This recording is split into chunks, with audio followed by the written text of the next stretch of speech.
indigenous people of Biafra. That name that strikes fear into the heart of the Fulani Janjaweed. When they hear IPOB, they start having nightmares. I lead that very movement of the children of light. And have we not brought enlightenment to all the people? This very movement that heaven ordained must free the whole of Nigeria. Everybody must be free. And that light, the same way that the sun rises from the east, that light is coming from the east, as always.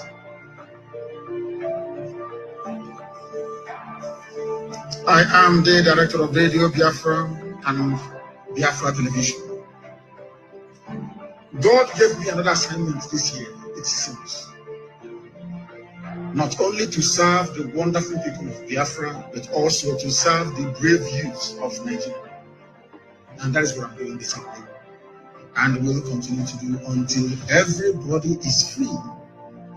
Until every corrupt politician is either in the grave because they'll be hanged or they are in prison. The difference between some of you and us is that we say something and we do it. You keep muttering and bumbling. No, things are bad, though. Oh, things are bad, though. Here, we make our dreams become a reality.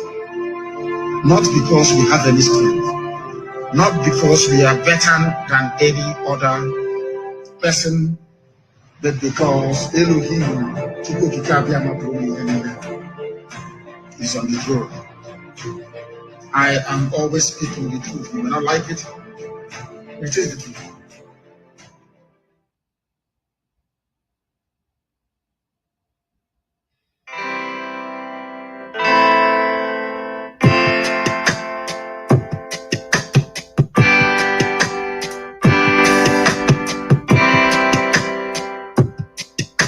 I thought of Biafra freedom taking longer, and cause of that you tend to feel so low.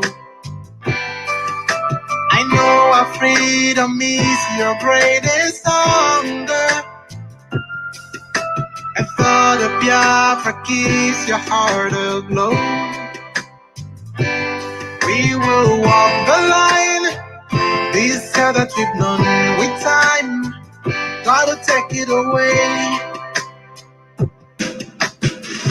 Just hold on and don't let go. Hold on, do not let go. Just hold on and don't let go. Your friend's just a step away. Just hold on. Oh, hold on, do not let go. Just hold on and don't let go. Your friend's just a step away. Our history has never known no laughter. It's always been this red and black, no green. A nation of this blessed yet hungry people. We shine a brighter light the world will see.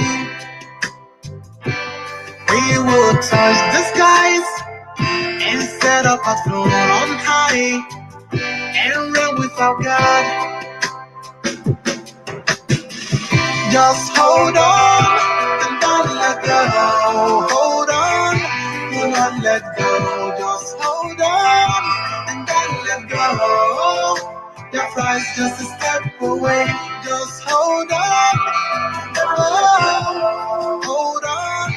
Do not let go. Just hold on. Don't let go. Your price just a step away. Tell me now, can't you see and don't you know? Your price just a step away. Let you know this a point of no return. Your price just a step away. I'm calling out to you, my brother.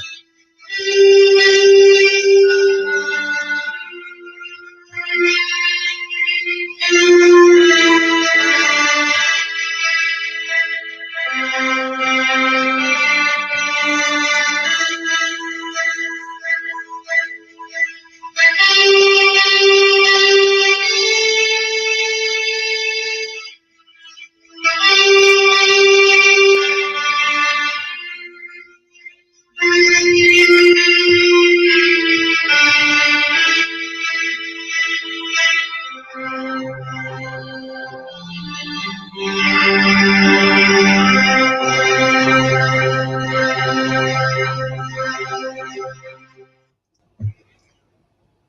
evening, wonderful people, great Biafrans, wherever you are on the face of this very planet Earth. Once again, we welcome you to our live and hopefully interactive session this very day, this very evening of the 23rd of February in the year of Most High Elohim, 2021. The time now is 12 minutes past 7 p.m. in the blessed land of Biafra, and the same number of minutes past the top of the hour, regardless of where you are. That is to notify everyone who is listening that this is a live presentation, not a replay. How do you know it is a live recording? Is because of the time. Anytime we start our program, we remind you of the time. Because, of course, we do repeat most of our programs unedited. So if you do listen to this program later on, if the time where you are is not 12 minutes past the top of the hour, then you know that you are listening to a repeat broadcast. I welcome each and every one of you, regardless of where you are. As I welcome you, please allow me to also urge you to welcome all those who are around you. We are live and we are direct, and the entirety of humanity is paying attention to what we are doing. And this very evening, of course, it gladdens my heart that a lot of people are now repenting from their old ways.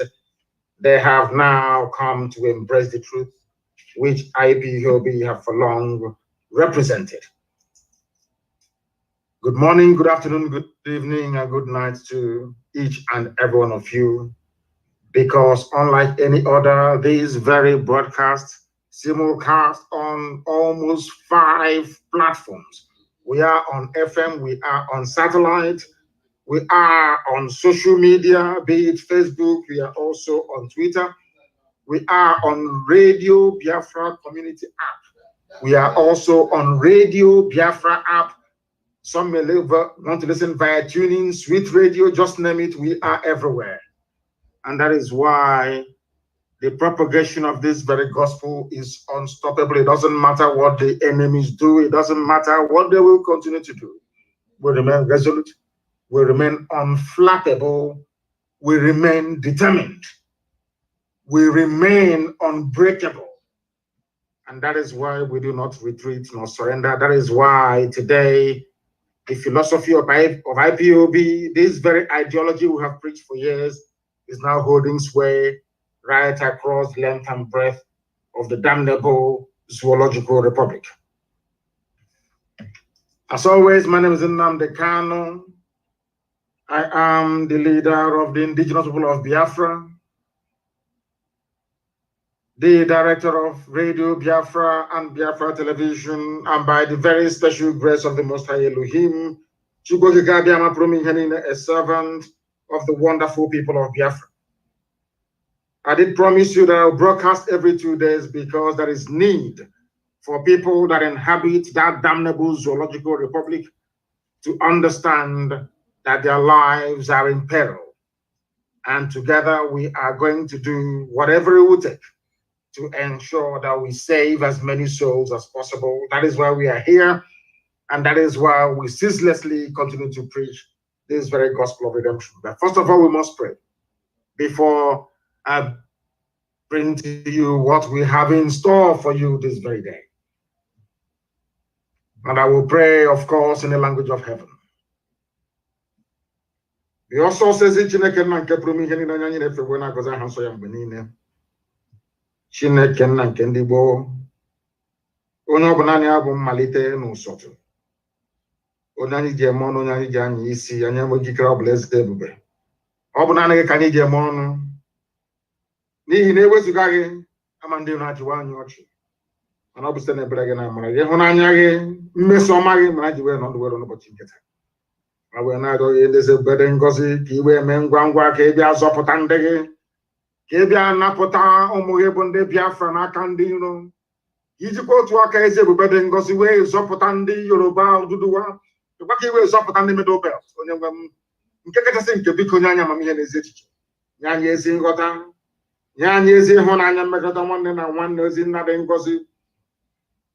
Bịakwa eze ebube onye ebere, Kisi we tinyi here na etiti ndị iro anyị n'ụbọchị nke taa ha wee na-eri anụ onwe ha aka ntị ha wee baa ha ọnụ bịakwa ka iwe si etu eze ebube dị ngọzi bịa ka iwe tisasịa ọlụ aka ha niile bụ nke ha onwe ha kwadoro iji wee megide ụmụ gị bụ ndị Biafra bịakwa ka iwe chụghachi ndị dị etu azụ ma tinye ọgba aghara n'etiti ha bụ ndị na-akpagharị wee na-akpagbu ụmụ gị bịakwa ezi ebube dị ngọzi iwe chụghachi ha azụ n'ụzọ ọjọọ nke ha na-aga ka ụgwọ ọrụ ndị dị etu a ma hope ụzọ dị mma ma ndị janjawid niile ma ndị kalifet bụ na-achọ obodo kwe nzuzu ka ihere ha wepụta ihe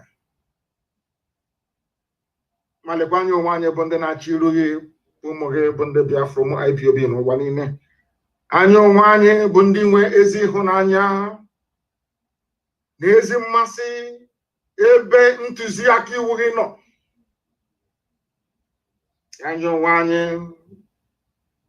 bụ ndị mgbe niile na-aja aha nsọ gị mma na-asị ka anyị bulie gị elu Chineke nna ka anyị bulie gị elu ọkaka ka anyị bulie gị elu onye ọbụla ya na-achị ma leenụ na anyị bụ ụmụ ogbenye anyị enweghị ego ka obodo ekwensu bụ zuu si nwee anyị enweghị ego ka Britain si nwee bụ ndị na-ehi ha aja n'ukwu anyị enweghị ego ka ndị iro anyị mana ọ bụ naanị bụ onye na-edu anyị ezi nna dị ebere n'ọrụ mgbe ebighị ebi n'ihi na ọ bụ n'ime gị ka anyị gbabaworo nna nke igwe wee na-arịọ nchekwa gị n'ihi na ọ bụ naanị gị bụ onye enyemaka ụmụ Biafra ọ bụ naanị gị bụ onye nzọpụta ọ bụ naanị gị ka a na-etu Elohim Adonai El Shaddai Chukwu okike abịa mapụrụ m ihe niile biko nụ bịa ka ime ọsọ ọsọ wee napụta ụmụ gị na abụ ọjọọ nke Britain kebara ha n'ime ya ka ọ ga-abụ n'ikpete mazụ na Biafra ga-abịa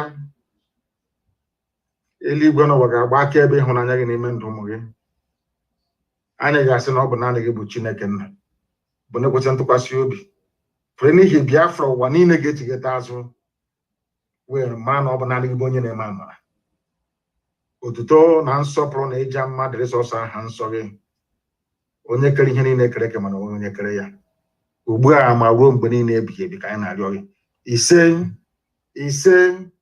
ise we must pray in the language of heaven because that is the same language that the angels are using when they bow before the throne of the Almighty in heaven.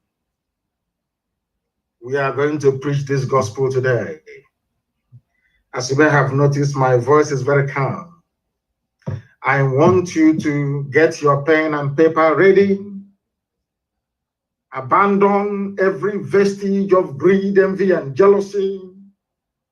That's your I too know brain. I know everything. Put it to one side for the next hour or two.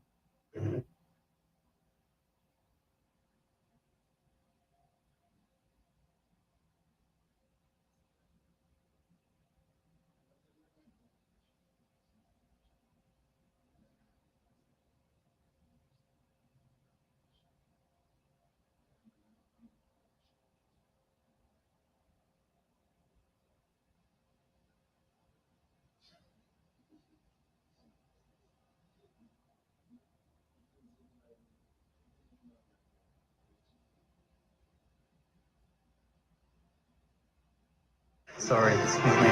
Patiently join us.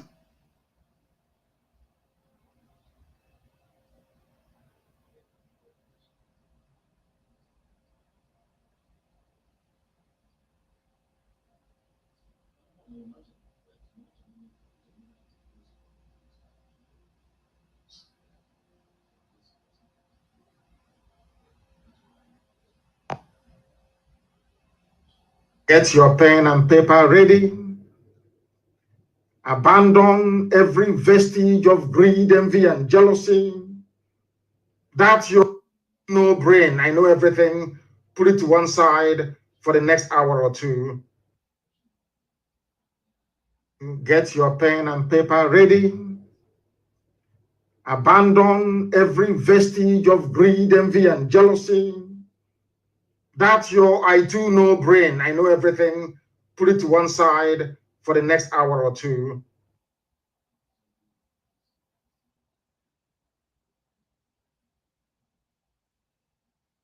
Get your pen and paper ready. Abandon every vestige of greed, envy, and jealousy. That's your I do know brain. I know everything. Put it to one side for the next hour or two.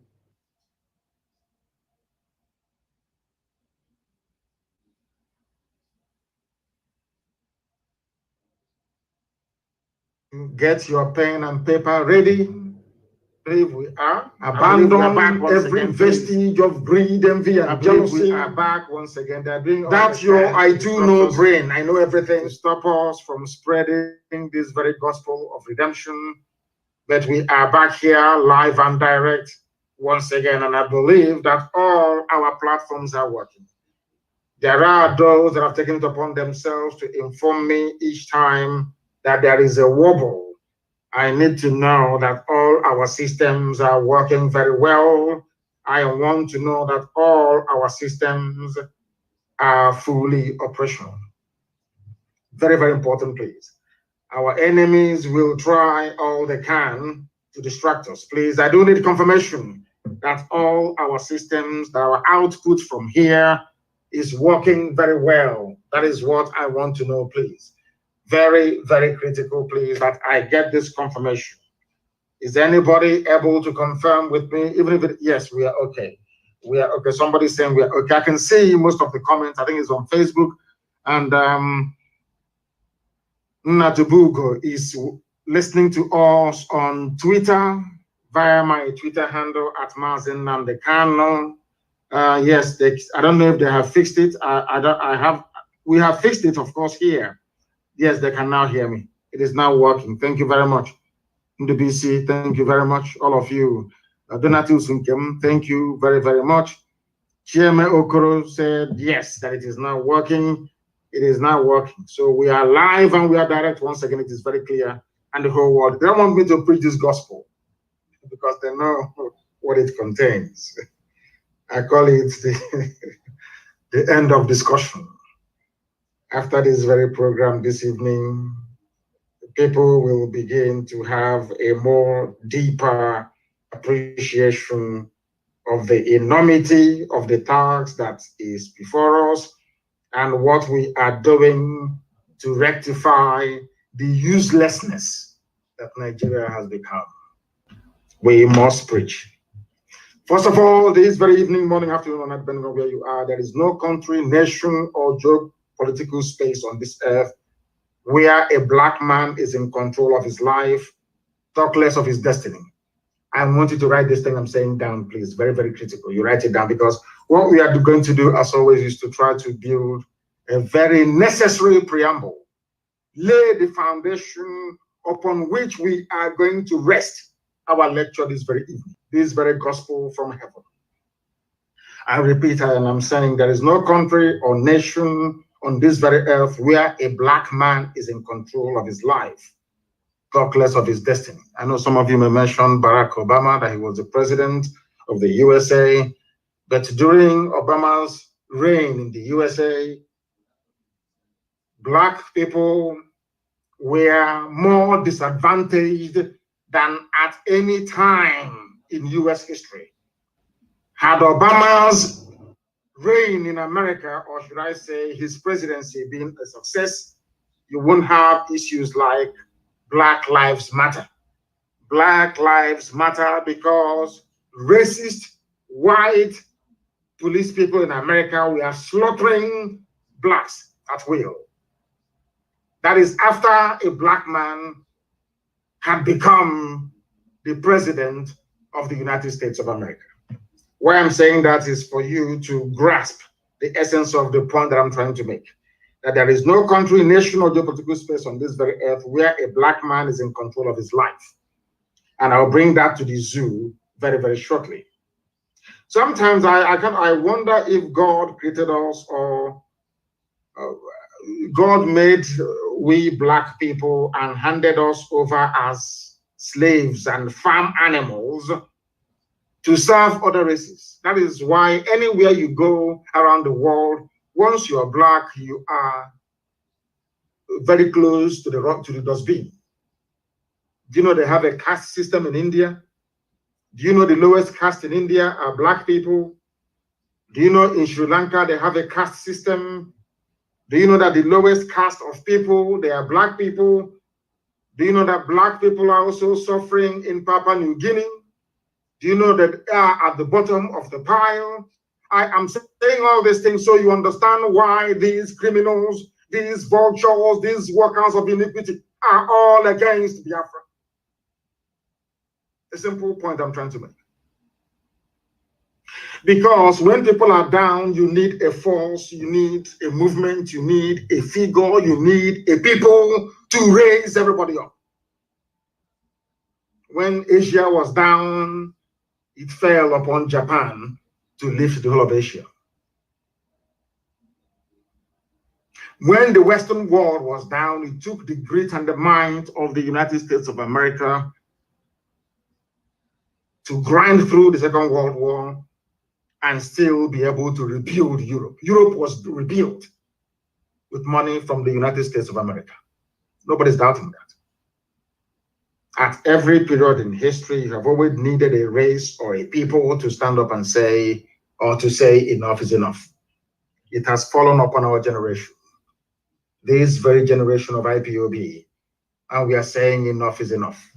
And of course, and very predictably, we are encountering stiff opposition because the devil doesn't want Biafra to come. The devil doesn't want Biafra to come because the devil enjoys it because black lives do not matter.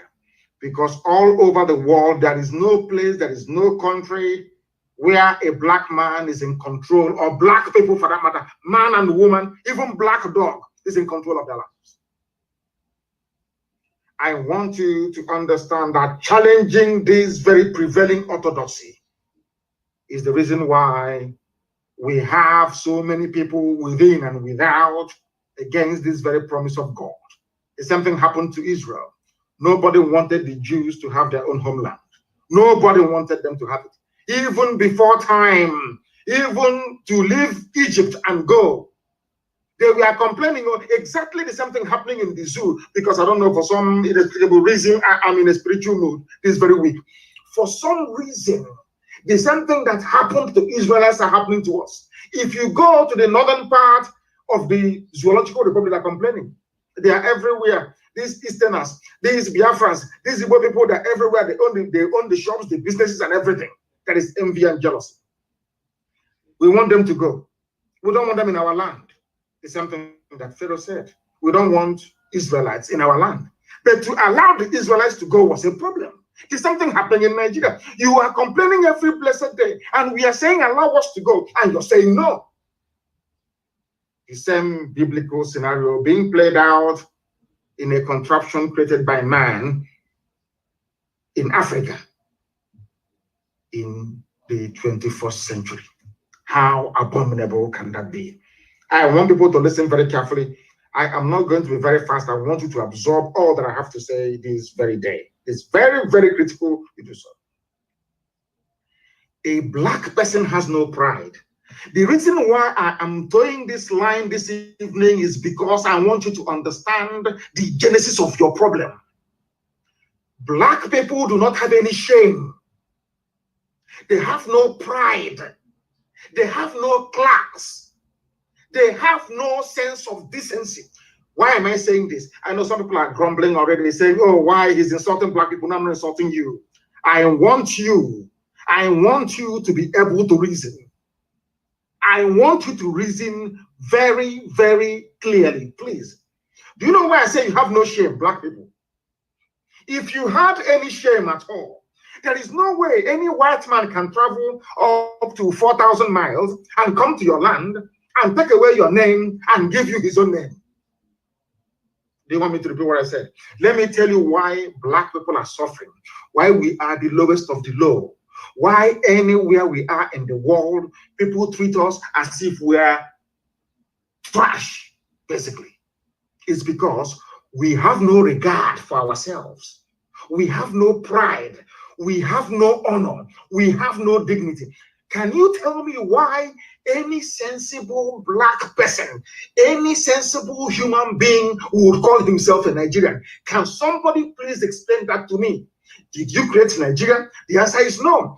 And now, the other part of the coin is, can you go, the person that came and created Nigeria, can you go to his village and create, let's say, Oduduwa or Hausa in that place? The answer is no. They came to our land. They took away the name Igbocha. They named it Port Harcourt. Some of you are shouting for every day, Port Harcourt, Port Harcourt. And I'm asking you, look at yourselves and what you're doing. Do you think you have any shame in you at all? Because if you had any shame, if you had any honor, you would have done at least what the Indians did. They changed all the names back to what they were before the white man came. And do you think you can go to Liverpool and rename that very beautiful city of Liverpool into anything else from Africa? Do you think the people of Liverpool will even listen to you? They will see you as a madman. Now I'm asking you, why should we in Africa accept it?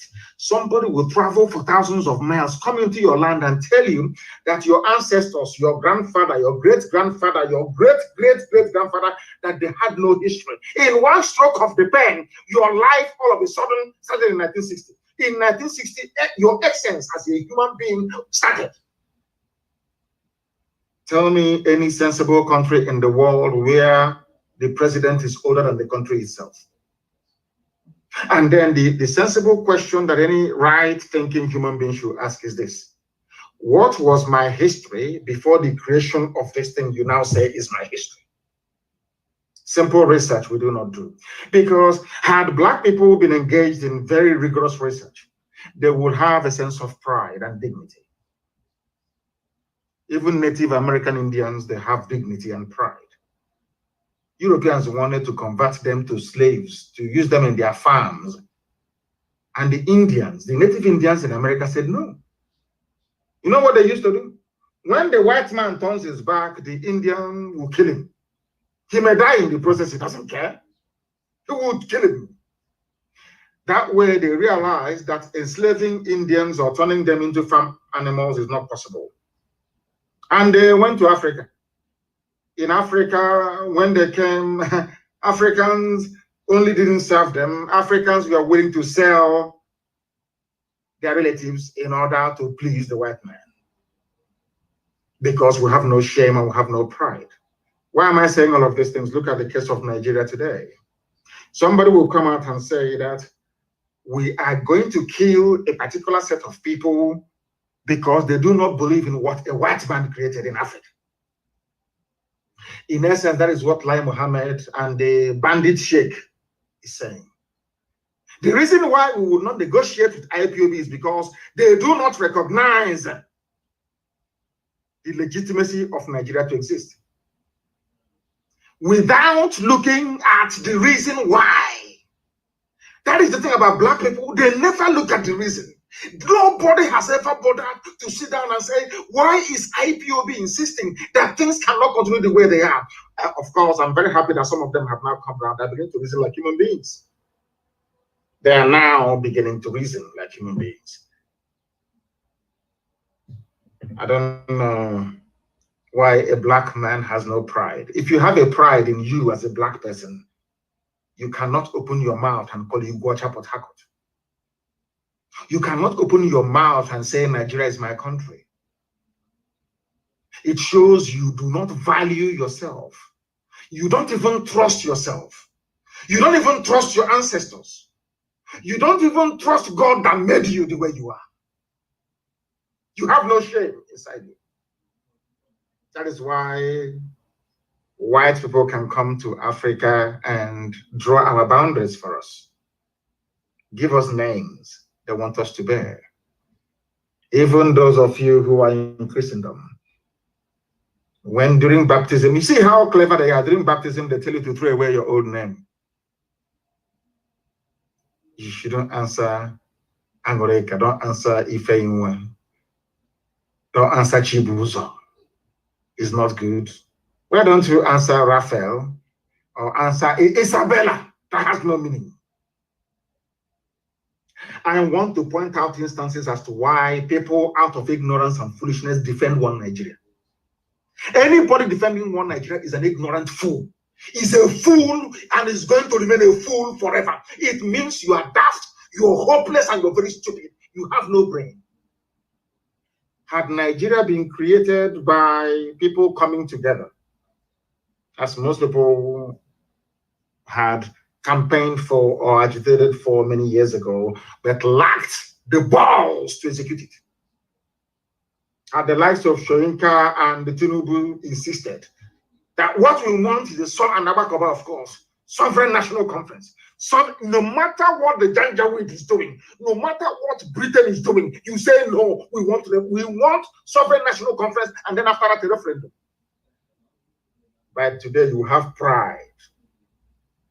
People wonder why we are the way we are. We are the way we are because Biafra was the first African country, second African country to taste freedom, genuine freedom, not flag independence, not neo-colonialism, no, genuine freedom for 3 years.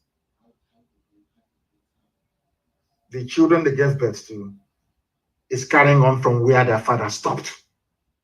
Because you know why?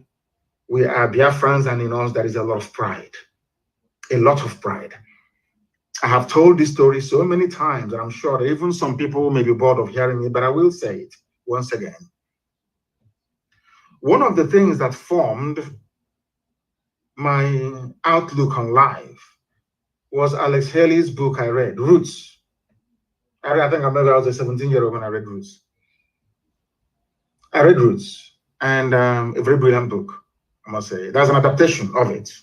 I think it's a movie now as well. So some of you who are not taken to reading very voluminous text, you can go and avail yourself of the cinematic interpretation of that very brilliant book. Roots, R-O-O-T, Roots, R-O-O-T-S, Alex Haley. In that very book, that was why when anytime, or the 2 previous occasions I went to America, I had to go to Georgia, Atlanta, Georgia. From there, I drove, or somebody drove me, which drove me for, what's his name? What's his name again? I've forgotten his name. I don't know if it's old age that is coming. I keep forgetting things these days. I've forgotten his name, but it will come to me. He drove me for 5 hours. He's based there in Atlanta. We went to a place called Savannah. Because when I got into Georgia, you see, I said to them that I want to go and see that very place that an Igbo man said he will not be a slave to a white man. I went there and I prayed. And that very place is called Savannah. And the woman that has the house, that her garden is actually on the very spot at the bank of this very creek where they drowned themselves. She was enthralled. She said, yeah, people come around here to have a look. We were there to pray. You see, at that very spot was when white people realized who we are. That these people are a very, very proud race and very stubborn. You see, they brought them all the way from Onitsha. In fact, basically in Obaro, they took them from Obaro and traveled all the way to US, men, women, and children. And when they inquired what they are there for, why they bound them in chains and brought them all the way to America, the white man said they are going to be sold as slaves to work in the farm, to become somebody else's property. And they said, instead of me to become a fellow human being's property, I would rather die. Do you know the reason why this part of Black history is not given due prominence? It's because it will teach our children who we are, that we are a very proud race. That is why people must understand, when they look at Biafra IPOB agitation, they must understand where we are coming from. You may, if you are another race, you may be comfortable with being a slave. That is your business. But where we come from, the land, the original land of the free, where God Almighty in heaven is the king. Biafra was a kingdom where only God in heaven is the king. That all men are born equal before God and fellow men. We gave the world democracy. Biafra gave the world democracy before the Greek came. Don't take it from me, take it from the white people teaching it in the universities. In Argentina, that is what they teach. It's a fact. That is why they don't want Biafra to come, because you are the light of the black race. That is why Janjaweed can't understand us, because their reasoning is too low and is too poor. They know nothing. They know absolutely nothing. They don't know. When you see us agitate for Biafra, you kill us, you don't know what is driving us. Do you think we are doing this thing out of our own? What we are doing is of the spirit. Unless you are in the spirit, you can't understand it. If you're a zoo animal, you cannot understand the Biafra. You can never do it. Never in your life.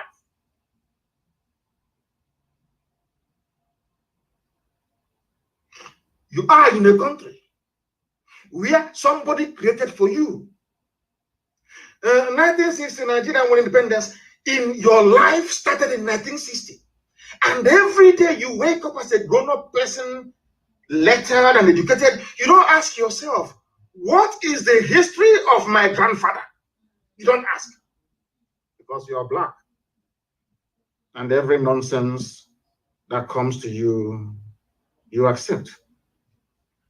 Ask yourself why we go and protest. You kill us, we go and protest. You kill us, we keep going. You kill us, we keep going. Have you ever wondered why? Do you think that what we are doing, that we even know what we are doing? No, we don't. What is driving us, what is driving our essence, is something beyond the comprehension of a black person in Africa. You can't understand it. That is why Biafra is an enigma. Only the intelligent can. Only the intelligent who are in the spirit can. And because Biafra is down, that is why black people are suffering all over the world. Do your envy all you like. Be jealous. So unless Biafra is free, you can never be free. All of you together. So it is in the best interest of everybody to join hands together, that we may liberate ourselves. Now, let me ask you this very simple question. All their years of restructuring debate, all their years of sovereign national conference, all their years of talking for constitutional change, has anything happened? No. Ask yourself, why is it now that everybody is talking about change, that something must give? Had IPOB crawled back into its shell at the height of the persecution, do you think that we would have given people the courage to say what they're saying today? People are saying what they are saying because they know that the zoo was unable to suppress IPOB. Anybody talking anywhere in Nigeria is because of IPOB. Anybody anywhere standing up and shouting, it is because of IPOB. Do you know why? Because that's how God intended it. You see that race of people from the east, from Igodomigodo all the way to Ambazonia, people of the east. You see that very little place that Islam could not come into. You see that very place? Do you know that it was done for a purpose? Do you know that the time Islam was making it to the west coast of Africa, every country in West Africa, Islam, Quran dipped, or they dipped Quran in the Atlantic? Only the east. Have you, people, I don't know, have you ever sat down to ask yourself why there is Islam everywhere else, but not in the east? Because you don't know. You see, because Elohim never wanted it. God never wanted it. The reason why God allowed white man to bring his New Testament into our land is because he wanted to teach us a lesson. We are doing very horrible things at our temple in Arochukwu. Very horrible things. And God was upset. There's something that happened to the temple in Jerusalem, was what happened to us. But after 2,000 years, Israel rediscovered itself. And when Israel was about to be established, they said, no, don't go into armed struggle. Don't do this. Keep talking, keep talking, keep talking. And a very brave man, Menachem Begin, of Likud Party, the founder of Likud Party in Israel, Menachem Begin, I think at one time was also the head of Mossad, was the prime minister. Courageous and brave man, loved by God and men, only hated by the enemies of God. He said, to hell with everybody. Do you know that it was Britain that was manning, they gave them what is called the Palestine Mandate, because by then they shared the whole world among themselves. They divided everything, all the colonial powers, they shared the world amongst themselves. Britain also got Israel. The same way Britain got the zoo with Biafrans in it, their own was the Palestine, the Holy Land of Israel. And they asked Britain to leave, that the children of God, that God said the time has come for his children to return. Britain said no. Go and read your history books. Britain said no, they're not going anywhere. Do you know what Menachem Begin did? They used bomb and dynamite to blow the British away from the land of Israel.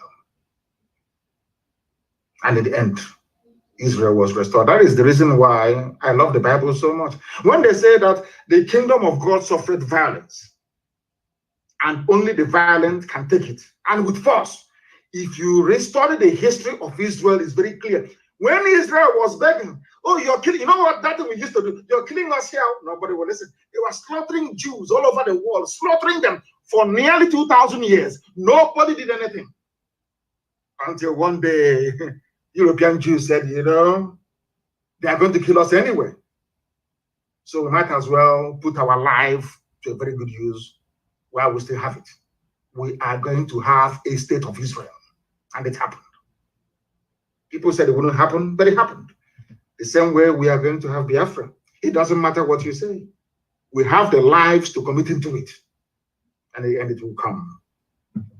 Because nobody can come from a place called Nigeria. Only if you are an animal. Only if you are a compound fool. Only if you are a degenerate idiot.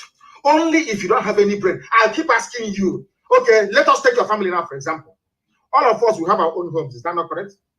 You have your wife, you have your children, and all the rest of it. And maybe some of you, as you're listening to this very broadcast this evening, you're with your family and you're eating and dining. Is that correct?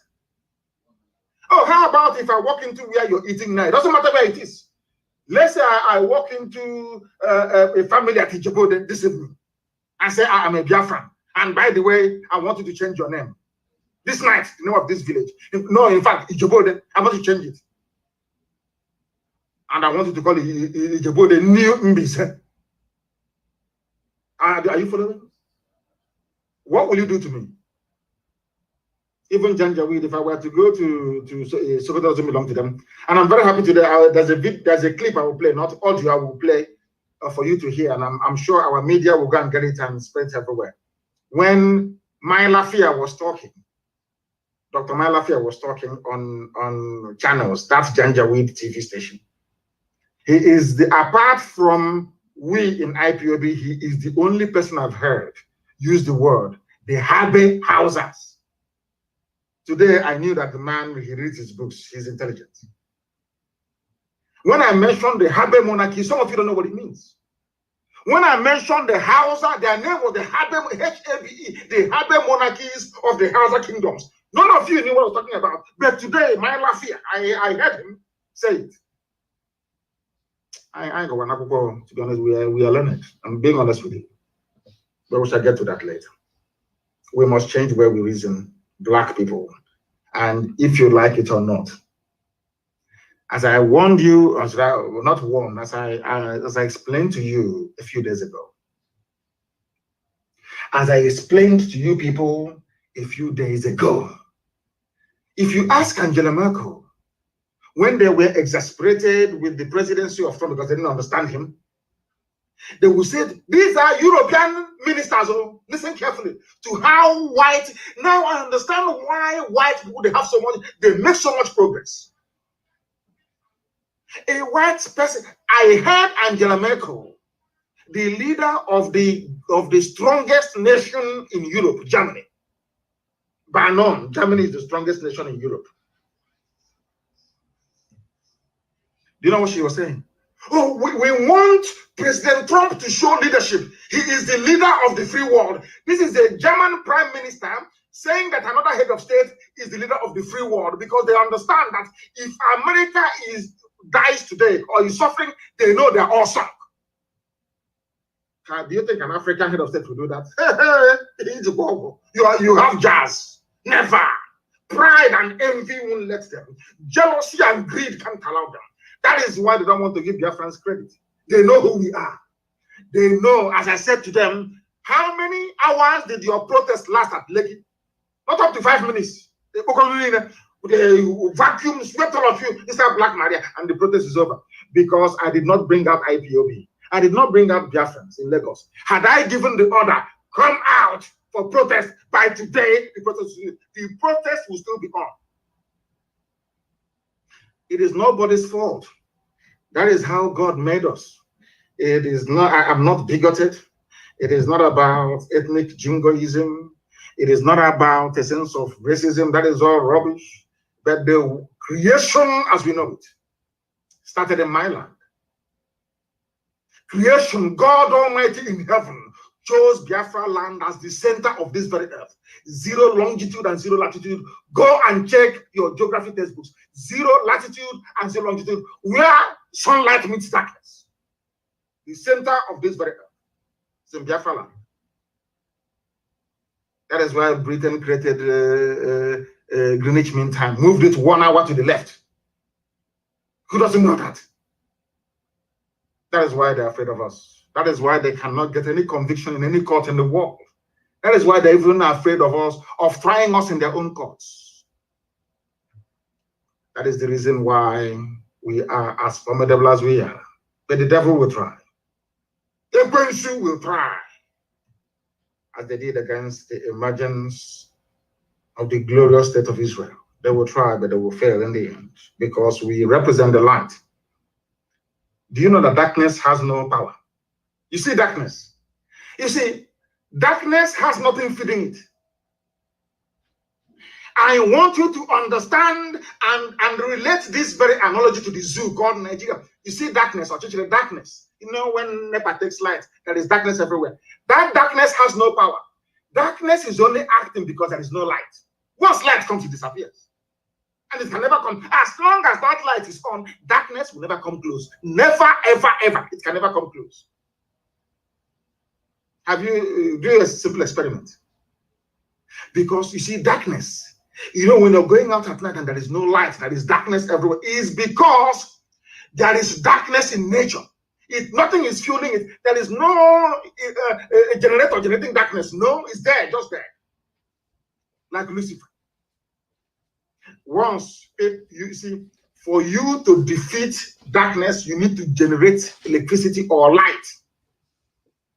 And to generate light takes energy. You must do something. You can't keep quiet. You must do something. If you don't do something, you continue to live in darkness. So at that time, you put the battery inside your torch and you on the torch. What happens?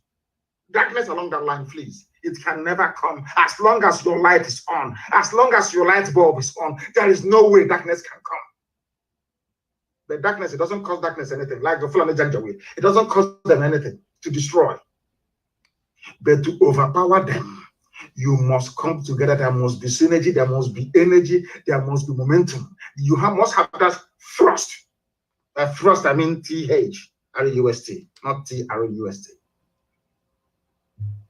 Now you understand me, don't you? Now you understand me, don't you? I insult black people because I want them to develop some sense. Begging them doesn't work. This is black. But how can you explain to somebody who is a PhD holder, who is a professor? A professor who will open his mouth and call his land Port Harcourt. You're a professor of maybe nuclear science. That means you have no shame and you have no pride. We all mask our collective impotence. You know, blacks are very impotent. especially when you go onto Facebook and see the wish you, when we are arguing about separation and freedom many years ago, some idiots are talking rubbish. Nigeria, one Nigeria, patriotic Nigeria. Look at the idiot. Patriotic who? You mean patriotic product of Frederick Lugard? Nobody is a Nigerian. You dimwits, you morons. No human being is a Nigerian. That is how daft people are. The sooner you search for salvation under your ethnic identity or nationality, the better for you. Shameless people. Who is a Nigerian? Let me ask you. Who? Is it the one from Mali with AK-47 somewhere in Mina, raping and killing people? People without a collection of people without honor or shame. God have mercy on your ignorance and the wretchedness of it. We love to mask our collective impotence by seeking solace in English language. That's most of us don't even know. You see one idiot writing, writing grammar. Ask him to explain that grammar. He doesn't know. He doesn't know what he's writing. But because the word sounds sweet, just like when we learned the phrase circumstances beyond my control. Anything you ask somebody who says circumstances beyond my control, he doesn't know, but it sounds nice in the ear. So you say circumstances beyond, even out of context they use it. That is what happens to all these idiotic intellectual grammarians on Facebook writing rubbish.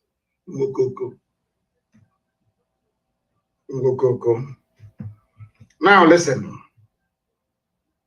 Imagine how powerless we have been for years to make minor, what I would even call insignificant change, like ordinary restructuring.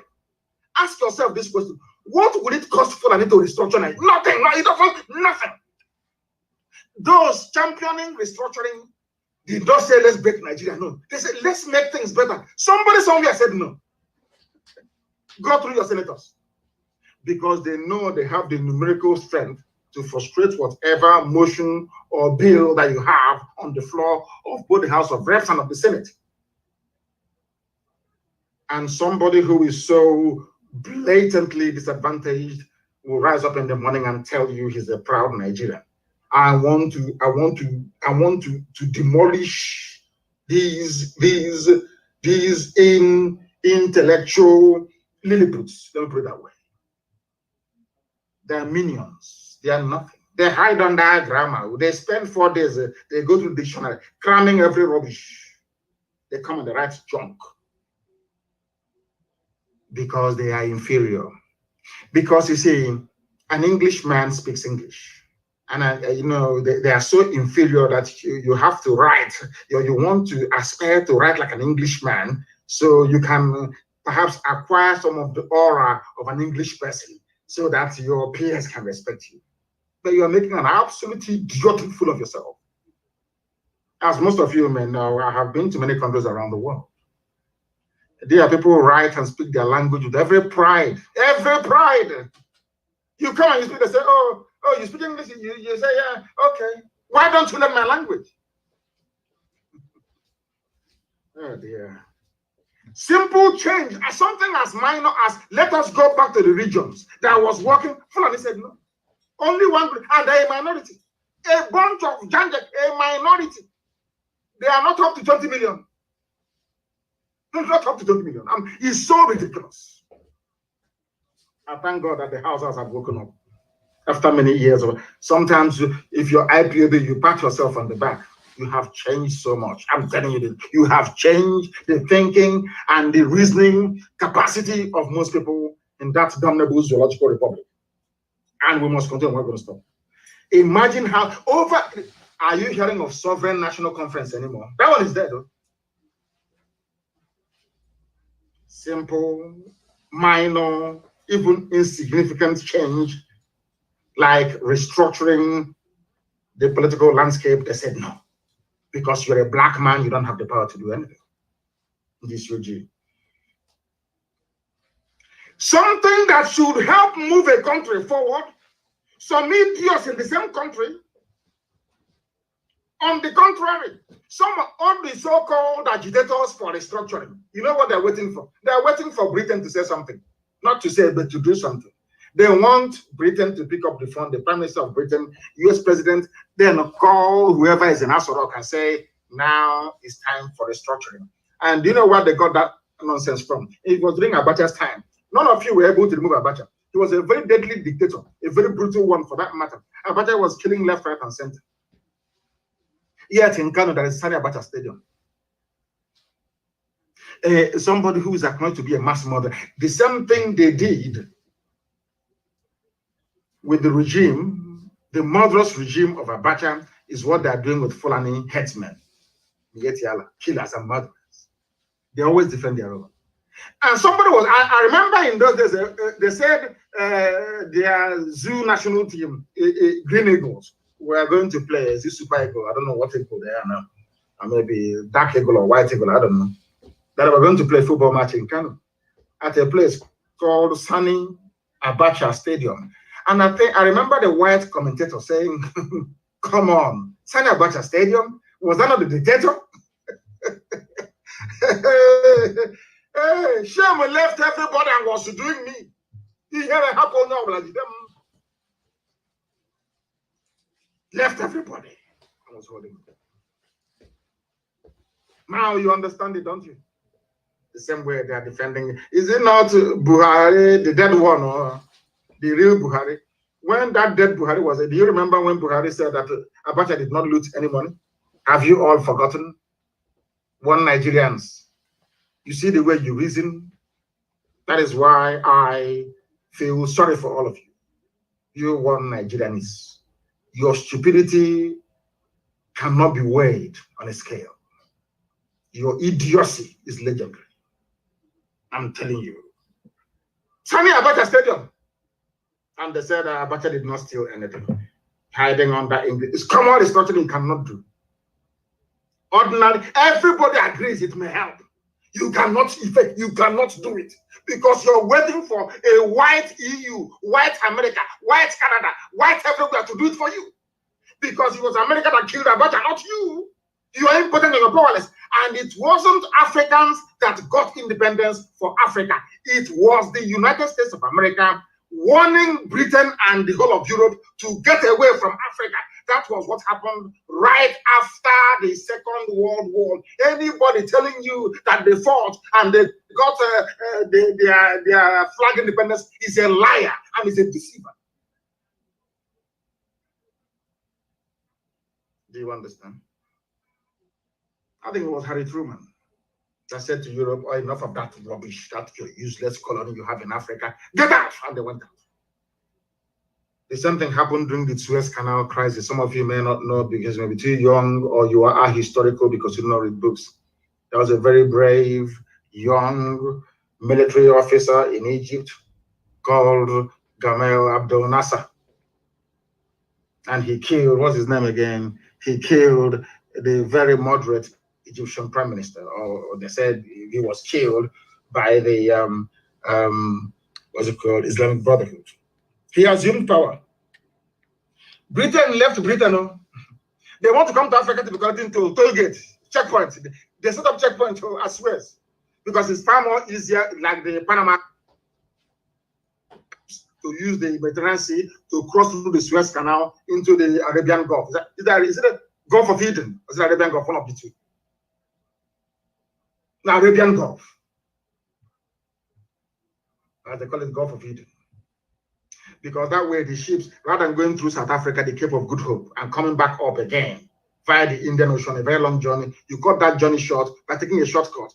Britain built a toll gate in Africa. When NASA came in, NASA said, you cannot come here and be collecting money, tax on my father's land. You have to go. Britain said no. NASA took it over by force. I think it was Prime Minister Eden in England, in Britain, that sent British expeditionary force to go and retake Suez Canal that doesn't belong to Britain by force. The Suez Canal Company. They went into Suez Canal after 2 or 3 days. Eden got a phone call from the US president in no uncertain terms, told him to get away from there, it's not yours. That was how Britain withdrew. Because Britain listened to USA. because USA take care of British interests as well. Now, do you understand how they play this politics? Do you understand it?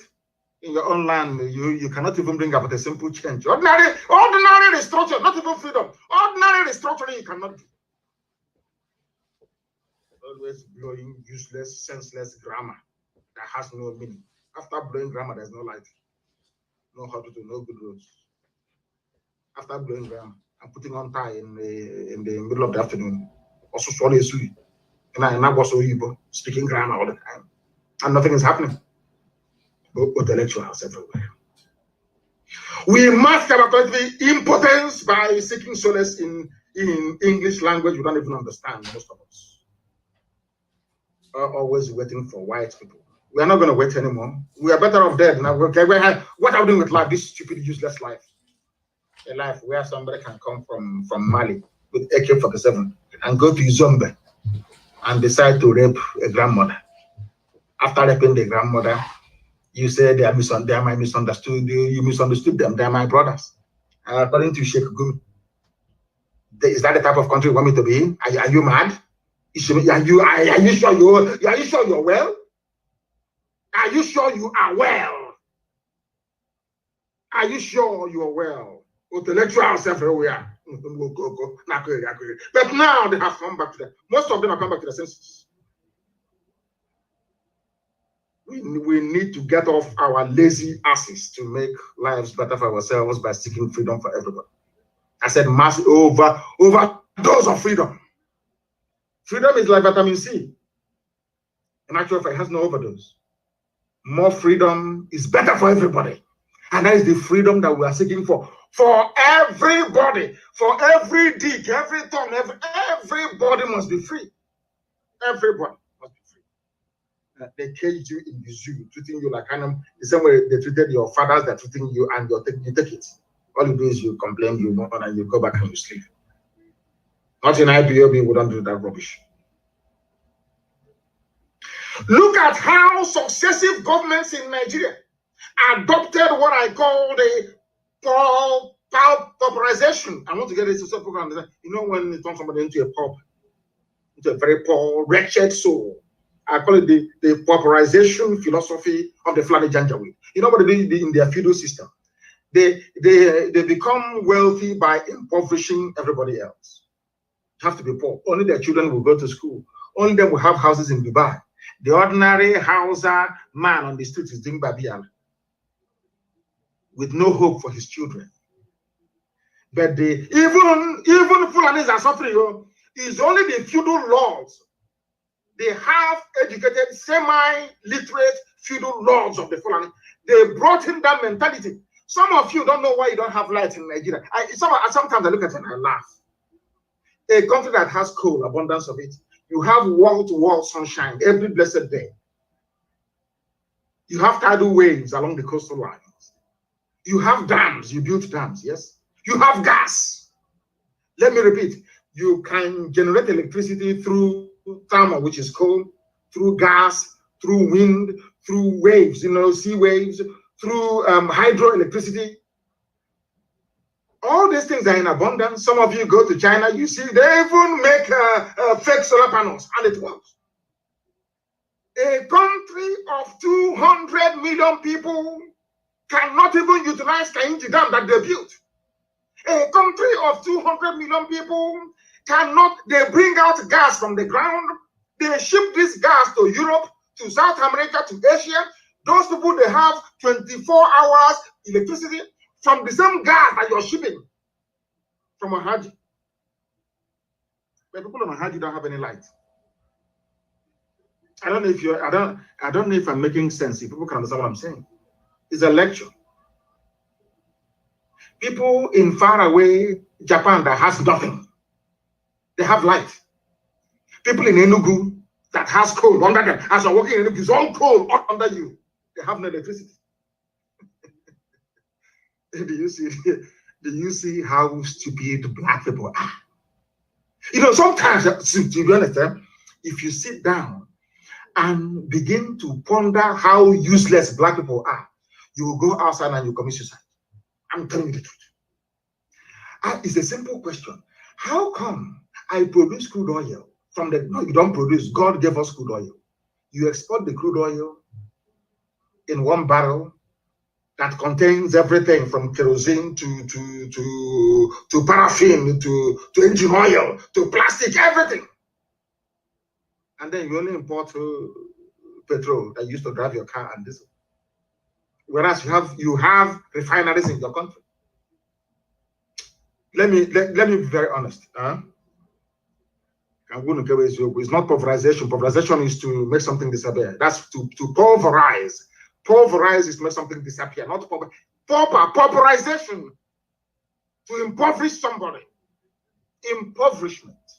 That is the philosophy of the Fulani. That's what they brought into Nigeria. So don't you know that? If they give you 24 hours electricity, which they can, all those girls they are taking to Dubai will not be cheap anymore because they'll have their own jobs, they'll have their own cars, they'll have their own businesses, they'll have their own mansion. That time you have to start buying flour and chocolate and behaving very well. No, that's the difference. You know, abroad, when you want to talk to a woman, you have to buy chocolate. You first start by begging. Can we eat together? That's why you may wait for 2 or 3 months to get reply. Then after that, you start to buy chocolate. You will know every brand of chocolate. You may buy one, you say, I don't want the one with milk inside it. I want original chocolate, the dark one that is 99% cocoa. You guys want to go for that one as well. Then after that one, you go into the business of buying flour. By the time you finish buying flour and chocolate and going out for dinner, you will know that kaki and leather are not the same. They don't want to go through that process in Africa. So what do? They impoverish everybody. They make the women desperate, looking for somebody to do their hair for them, to buy lipstick, to buy ordinary sanitary towel. Some of them don't have. Then now that makes them very cheap. Now do you see why they're doing it? Why is it? Why do you think they stopped you from the closed door? Industries were there before. You see, let me tell you, there is something people don't understand about Nigeria and people ruling you. I feel sorry for you people, honestly, because you are not educated. I'm sorry to say. You people are not educated. Nigerians don't know the meaning of education. Do you know there were factories before in Aba making glass? Today imported from China. There's a glass factory in Aba. Do you know there is a textile mill in Aba where they weave cloth? Do you know that in Aba they used to make soap and detergent? Today imported from China. Somebody sat down in Lagos as a government minister and head of state and destroyed all these businesses. The same person is telling you about one Nigeria. I want you took me out of my job that I was doing. That was the reason why PZ, Patterson Zokonis in Aba, they left. That was the reason why Lever Brothers left. That is the reason why Leventis left. Some of you may remember Leonard Shoes in Aba, even in Omaham. You may remember Bata Shoes in Aba, even in Omaham. In Omaham, we had ceramics. We had Golden Guinea. Uncles were working there. Aunties were working there. Economy was very good. Nobody was complaining. Nobody was begging. All of a sudden, one single day, one idiot from Abuja and Lagos decided, let's make their life difficult. Ceramics was shut down. Golden Guinea shut down. Olon Nampam plantation shut down. Glass factory in Aba is no longer working. And you know, let me tell you how evil they are. They come back and say, all these unemployed youths, but where the youths are supposed to be working, you as a greedy, evil, wicked politician, you shut it down. Now, after graduation, where do you want them to work? Because it's common sense. Some of you don't know that Michelin was in Lagos. They used to make tire in Lagos. Michelin was in Lagos. You don't know that? Imagine that these Fulani, Janjaweed, primitive people had the mindset to say, let's grow the economy. By now, there will be no banditry because people will go to work. By the time you finish working, you get home and your wife or your girlfriend will handle you very well. You will not have any time. You'll be thinking about their alarm waking you up the next day to go to work. Do you understand? All of these things I'm saying is not rocket science. It is it's simple common sense. Do you know the white man has it, black people don't? Those that do in the black world are very, very few, insignificant few. As somebody said, these are blood-sucking fools. You got a politician. Our senator from he spoke on the floor of the house. You see that that wretched girl at Channels TV. That stupid girl. I don't know what they call that idiot. Trying to, I don't know the English, trying to mimic a white accent. I don't know what her name is. The one that interviewed Senator Baribe the other day. They see all these things. Ask the minister, please, minister, the largest textile mill in the whole of Africa, with the exception of South Africa, was in Kaduna. Kaduna, the largest textile mill. It is shut down. There is a car company called Leland Dav. Iveco, IVEC, I think it's an Italian company. They used to assemble their cars. Do you know there was a time, this thing now that Emerson is doing, do you know there was a time that Volkswagen from Germany was assembling their cars in Nigeria? Do you know that Peugeot was assembling their cars in Nigeria? I don't know if you're aware of it. Now, some of you are too young, you don't know. Then, was anybody complaining of hunger? Was anybody complaining? In those days, all you need to do to be able to, you don't need to buy any bone straight hair. All you need to do is to write a very good letter to somebody you like, and they'll respond. You don't need money to do anything. Money for what? Everybody's feeling very well. These idiots, they never liked it. They don't like it one bit. They want to control you. How Fulani controls you is by making all of you poor. By making you poor, you start to eat each other, to grovel. Even when you're hungry, you start looking for something to eat immediately. That was why they broke NSAS, the first protest and the second one, because all of you are hungry. They made it so. Once a black person is hungry, you can control them anyhow you like. They go to China, they borrow money, they buy Chinese products. Even I'm not saying don't buy Chinese products because China has the grace already. That's how God blessed them. But the little things you can make in your village, you just make them. They won't allow you to. Somebody, we were naming, somebody said, I'm going home to build a factory. I said to him, good luck. He came back one day and said, do you know that all those machinery that are still at Apapa Wharf, and now they are rotting away, I can no longer use them. These are the demons you have as your politicians. These are evil people, evil beyond evil. You don't know how much they hate you. We speaking this way, we are the ones that love you because we want you to change. You don't know how much they hate you. Remember how they used to rejoice and enjoy before. Yoruba is fighting Igbo. Oduduwa is fighting Biafra. They love it. They are fighting themselves. Fulani will be enjoying. Today it has turned. Because there is three elements that God decreed that man cannot live without. What I mean by man is also women. You see, food, shelter, and clothing. These are essential needs that every human being will always aspire to have. Do you know what happened to people in the zoo and by extension all across Africa? They know for you to get food, shelter, and clothing, you need money.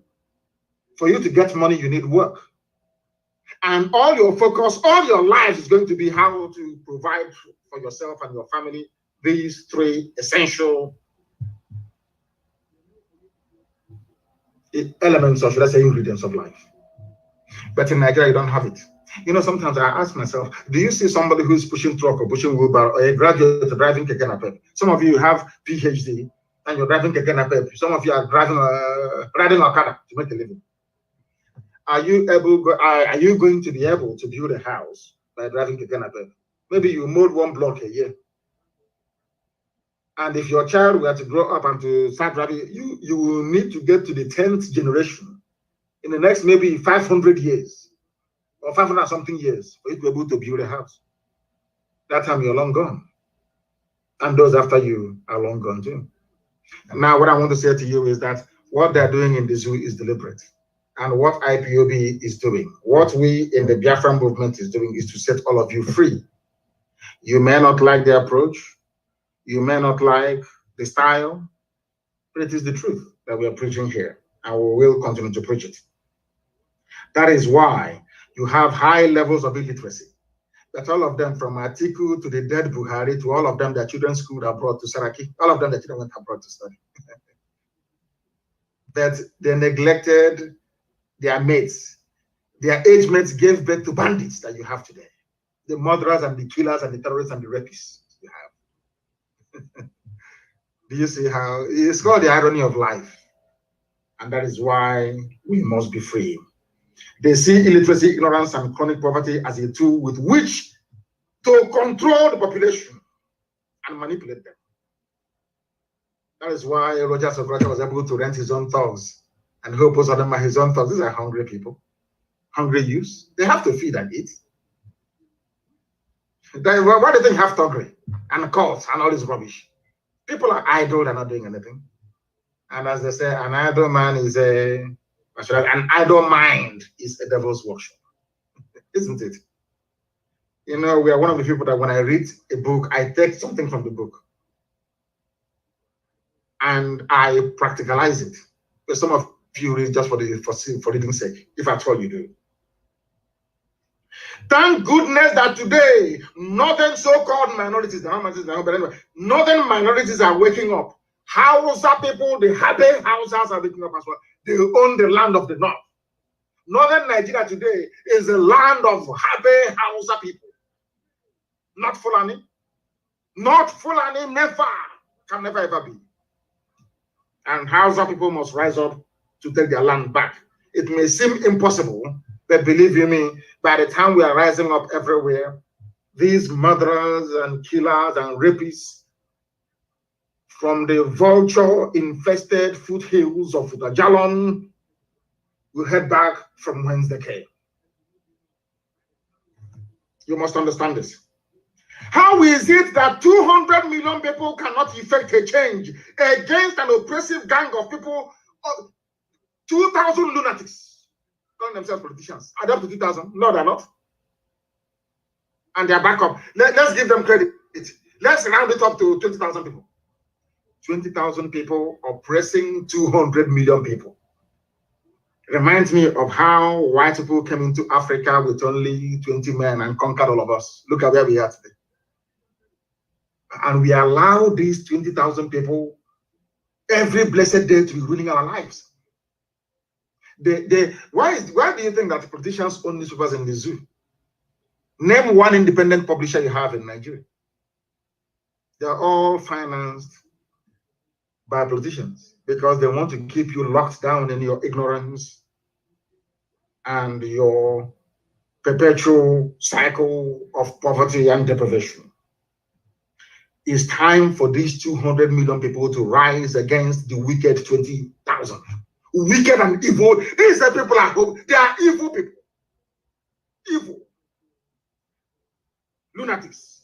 And the funniest thing is, with the help of Britain, they dominate the political space. Ask yourself this question repeatedly until it sinks in into your black skull.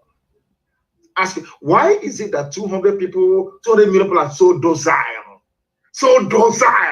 and imbecilic? That 20,000 telling you went to the structure, went not to the structure. Who told you that? A republic means a nation run according to the will or dictates of the public, of the people.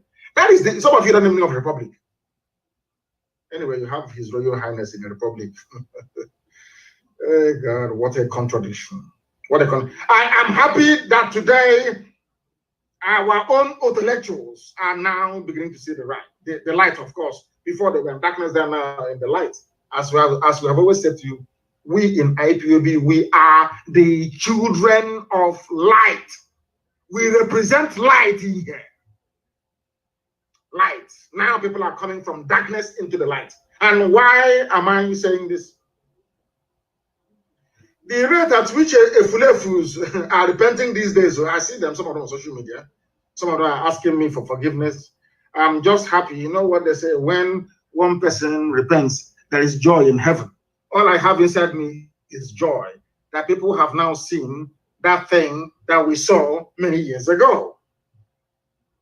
the rate at which they are repenting these days. Some of them are people send me their write-ups, and I'm saying no. They say no, it's him.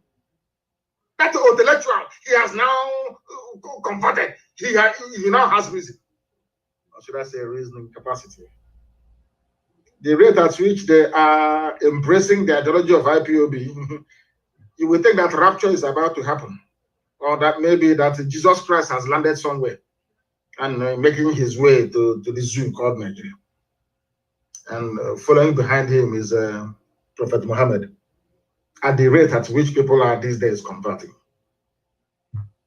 We have succeeded in resetting the minds and the brain of your average Nigerian. Everybody, go to the TV and write off. Everybody now speaks like IPOB. Everybody, everything they're saying is now what IPOB used to say. This very indigenous people of Biafra, this noble family that never capitulated, they stayed strong, immense, despite the slaughter after slaughter, they remained. That is why, for me, it may sound a bit incestuous, but for me, the only people that I have regard and respect for is IPOB, to be honest with you. The only people I have regard for is IPOB, nobody else. When other people were falling by the wayside, IPOB held on tenaciously and doggedly to this very ideology. That separation is the best solution. People are now beginning to reason properly.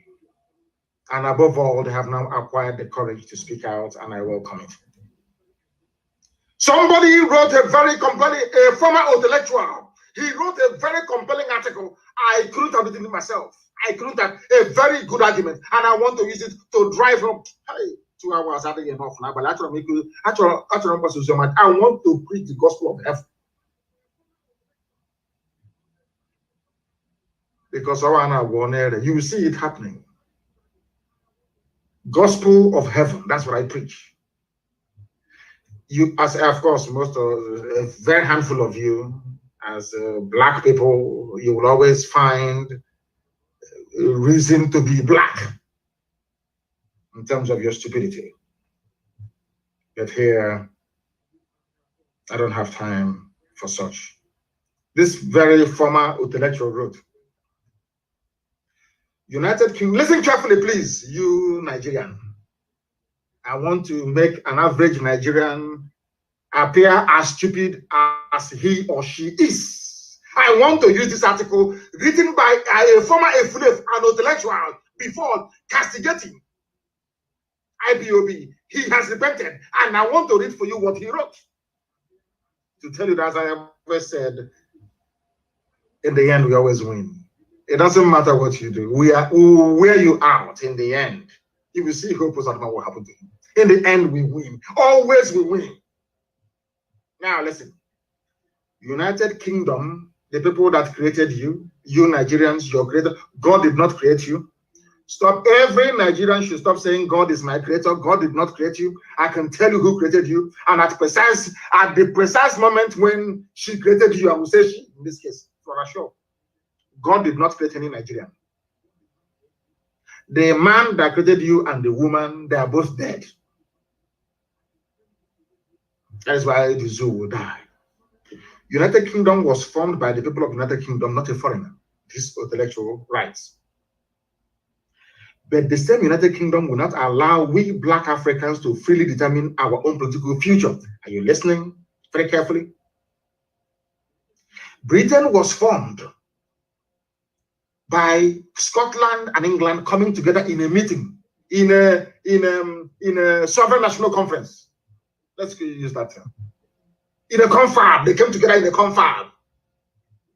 And Scotland and England decided we are now going to be one under these terms.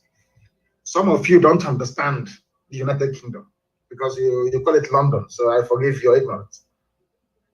Do you know that in Scotland, United Kingdom, which is part of the UK, that they have entirely different judicial system. The Scottish court is called the Scottish Court of Sessions. In the England, it's called the High Court, or Appeal Court. In Scotland, they have sheriff till tomorrow morning. In England, you have chief constable. Different policing, different legislature. Scotland, they have their own flag. England have their own flag. Wales, they have their own flag. Northern Ireland, they have their own flag. Everybody is on their own. Even the education system is not the same thing.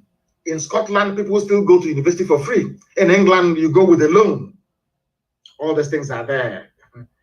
But do you know what I find astonishing? The same United Kingdom will not allow you to have the same thing that they have. Now ask yourself this question. Why is it that they don't want you to have what they have? Now you understand it. Now you understand it. Black people. Black people, when will you receive sense? This UG, black. When will you receive? Britain is against restructuring. Britain presided over, should I say, superintended the slaughter of 5 million people because they don't want you to have what they have. Ojukwu went to Aburi to go and negotiate confederation, regionalism, the same thing you have in England. The British High Commissioner then in Lagos told the Fulani people to say no.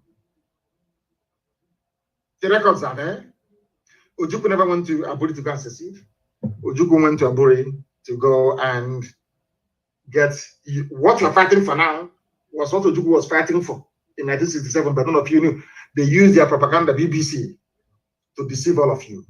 If you meet an average, illiterate, useless Nigerian, he will tell you, Ojukwu went to war, Ojukwu went to war, Ojukwu went to secession, seceded. That is why I said that, anyway, by force, they will receive sense. Intellectuals everywhere, black people, they eat their own flesh. You eat your own flesh. But when you see a white man, you jump up and start, you stand and you salute him immediately. That is why a vagrant, a street, a homeless white man can come to Africa and become a manager in a top company. You have no regard for who you are.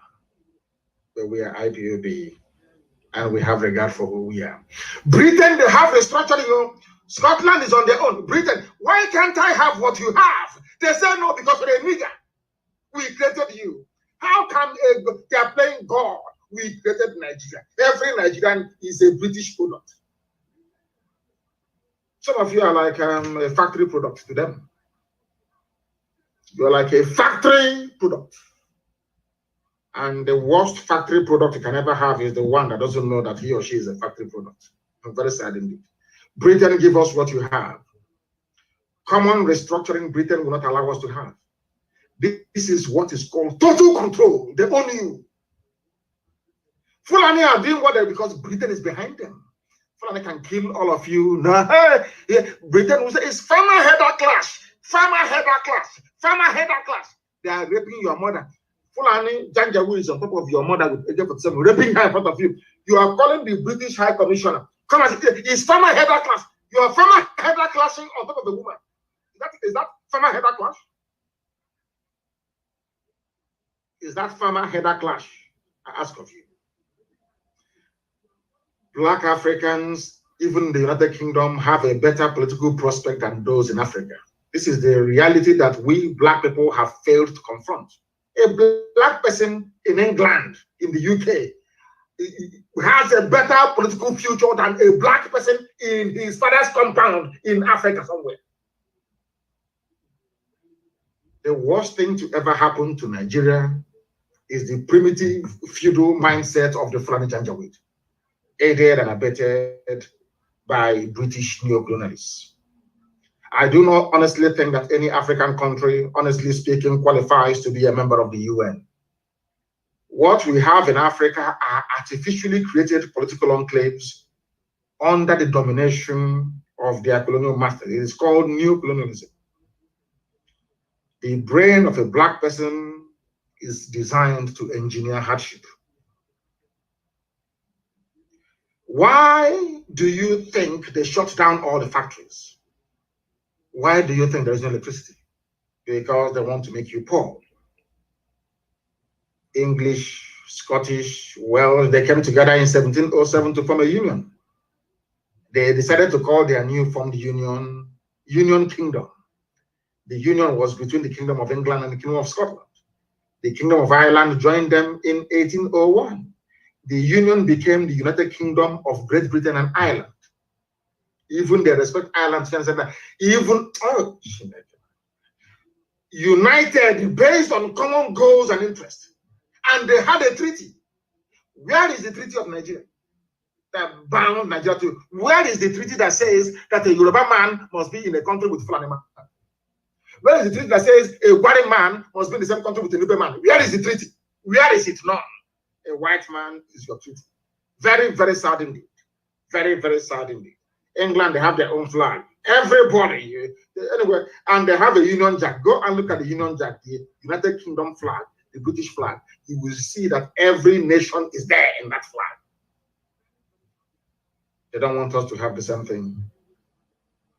Do you know that even their passports are different, their currencies are? Do you know that in Scotland, the pound in Scotland is issued by the Royal Bank of Scotland or by Bank of Scotland? It is different from the one issued by the Bank of England.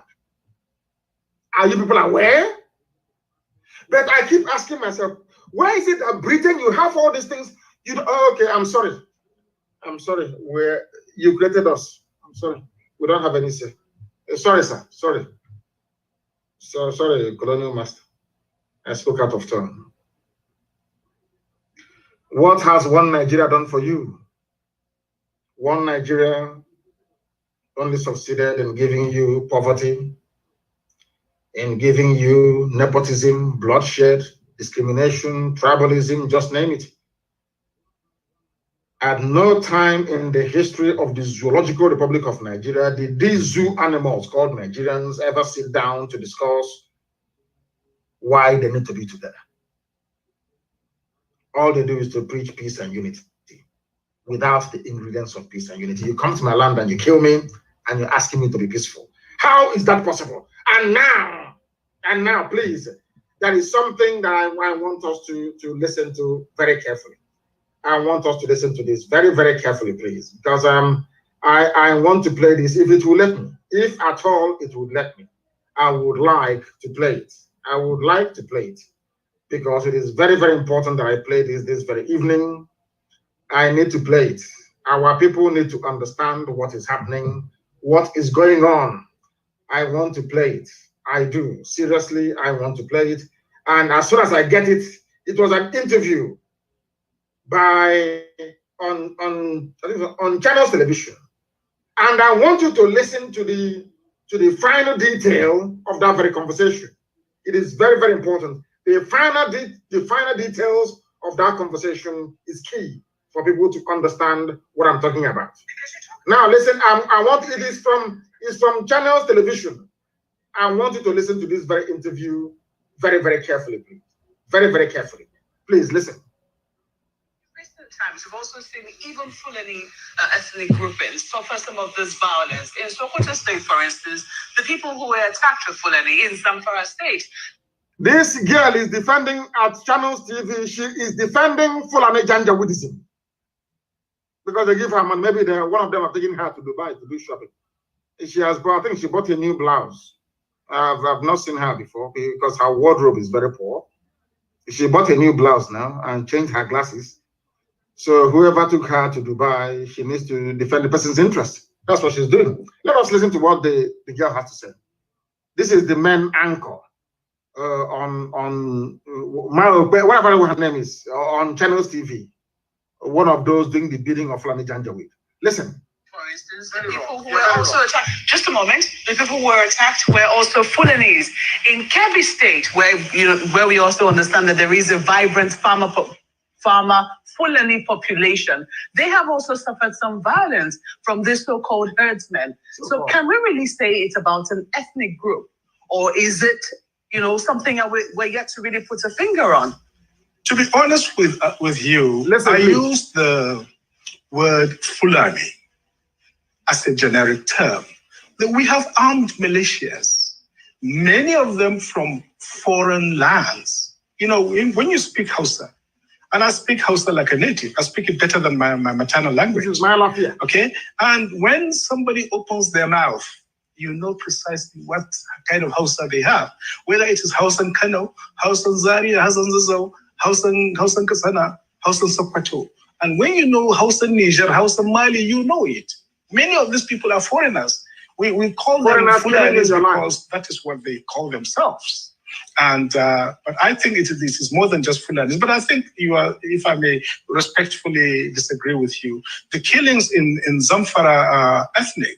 It is actually Fulanis killing normal Habbe Hausa people, indigenous Hausa people. Did you hear that? Fulani are killing indigenous Habbe Hausa people.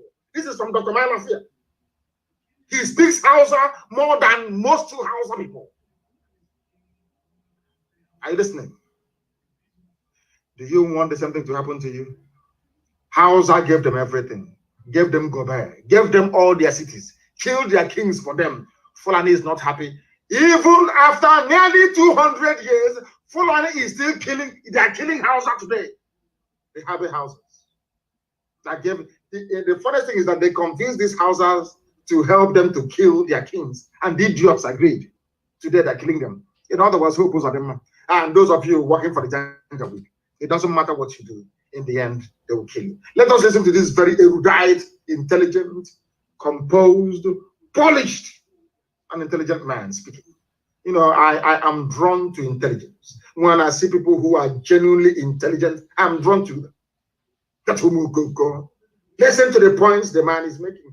Hausa is in trouble. Hausa Fulani. I say, let's unite. Hausa Fulani. They are killing Hausa. Fulani is killing Hausa. And then let's unite. Something they want to do to you. Listen, please. Let us learn from those that know. Them Fulanis because that is what they call themselves. And but I think this is more than just Fulanis. But I think you are, if I may respectfully disagree with you, the killings in Zamfara are ethnic. It is actually Fulanis killing normal Habbe Hausa people, indigenous Hausa people. And Birningwari, majority of them are Muslims, but they are Bagi people. Birningwari, the city of the Bagi. In Sokoto? In Sokoto, it is mostly the farmers that are being attacked. In Kebbi? In Kebbi, the same thing. The farmers who are sometimes, and most times, Fulani as well. Have you ever come across a Fulani farmer?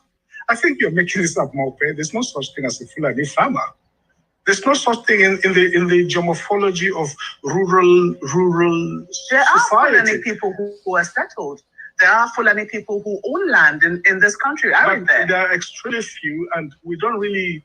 You can call them Fulanis, but Fulani Ngida who have lost their language and so on and so forth, we hardly even refer to them as Fulani. He even knows the nomenclature. Fulani Ngiwa, whatever, I don't know. This man is very bright. Listen to him, please. We hardly ever refer to them as Fulani.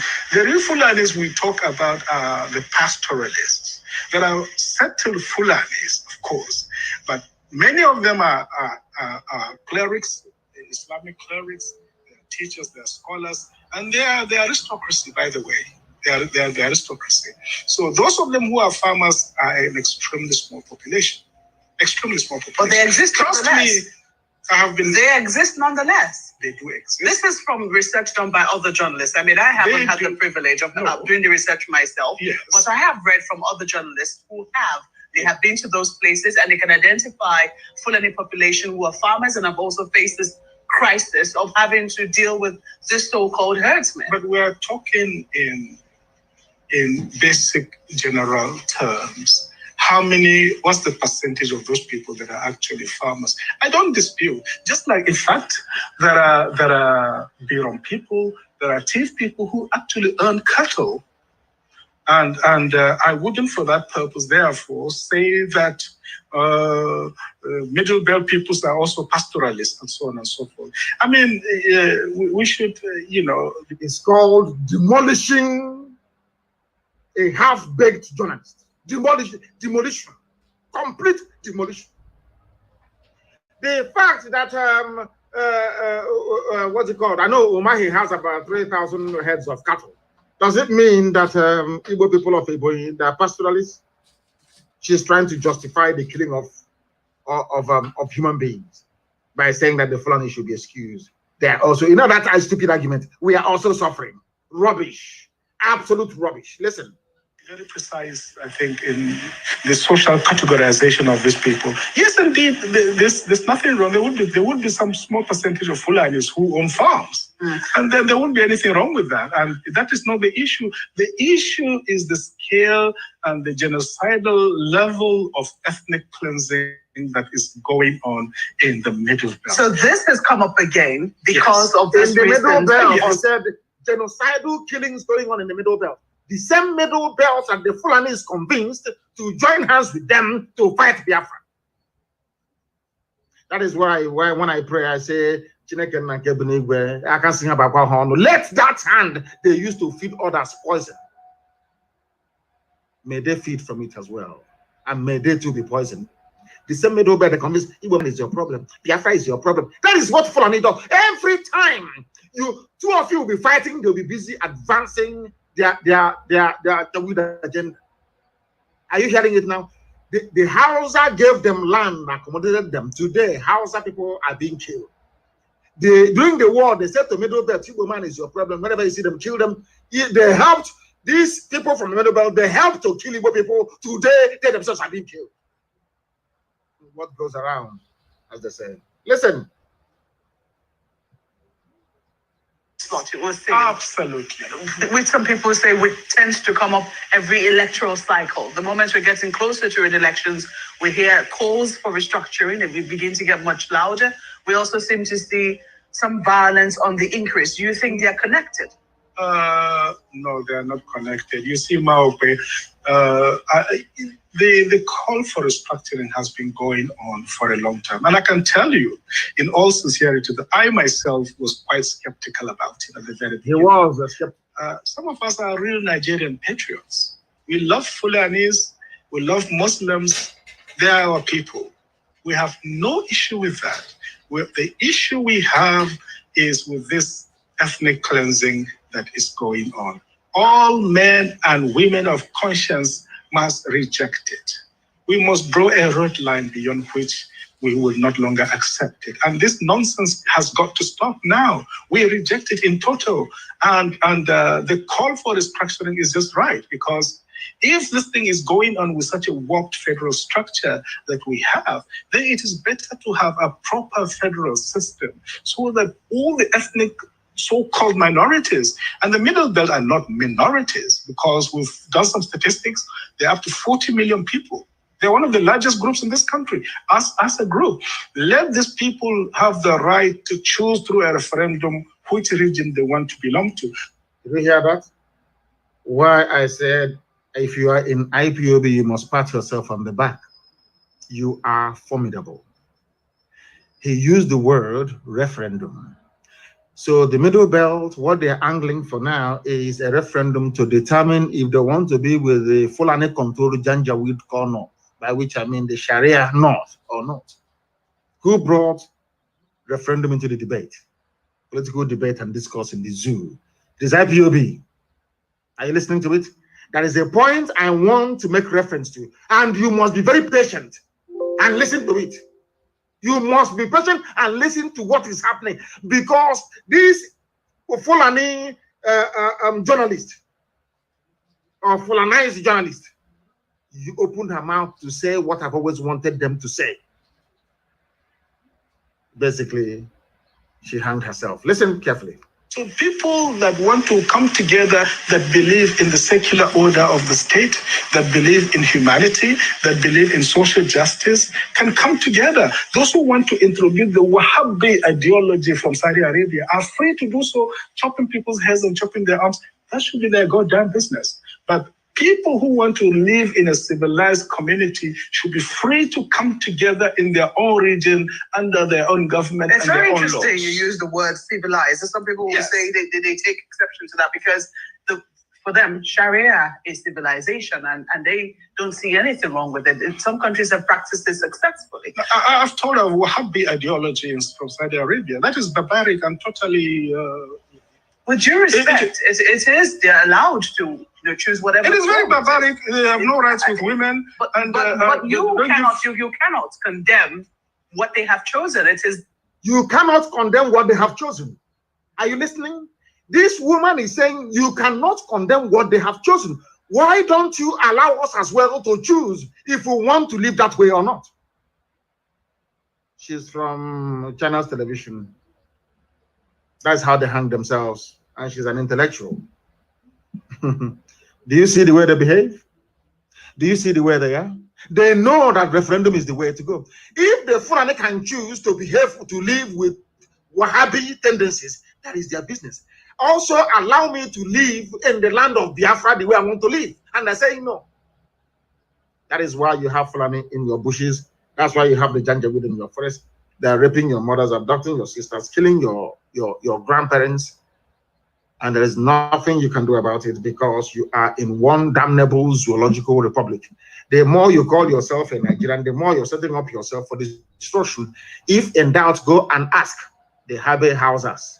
They are being killed today. If you're in doubt, go and ask those in the middle belt, the Wadi people that are being killed today. Why? Because they allowed them to come in. So all of you like Hope Uzadema. Hope Uzadema. Okay, we shall see. We shall see. That is why Sheikh Gumi can come out to brazenly and shamelessly justify the killing and raping of women and children by his own people, the bandit Sheikh. Have you seen the video of those, I call them fools in the army, Christian fools in the army praying in Sambisa forest? The same Sheikh Gumi that they are fighting for. They're in Sambisa, they are Christians from the south and middle belt fighting a war to keep Sheikh Gumi safe with his family. The same Sheikh Gumi turned around and said that and told bandits who are killing people and kidnapping school children, oh, don't worry. Those killing you are Christians in the army. Nigerian, one Nigeria. Nobody has arrested him. The man, you heard his voice a few minutes ago, my Lafia, they invited him to come to DSS for questioning. Sheikh Gumi opened, he's a Nigerian, no? But he is a revered, the learned Sheikh. People are so daft because Yorubani super said you should call him, he's revered. That's why you're calling him a revered Sheikh. He said that those killing them are Christians and soldiers from the south. A sheikh in the zoo, negotiating for money to, so when they give money to these bandits, he will share with them. And he's a one Nigerian. He's an intellectual, so to speak. Because I call him a learned sheikh. A black man doing sheikh in Africa.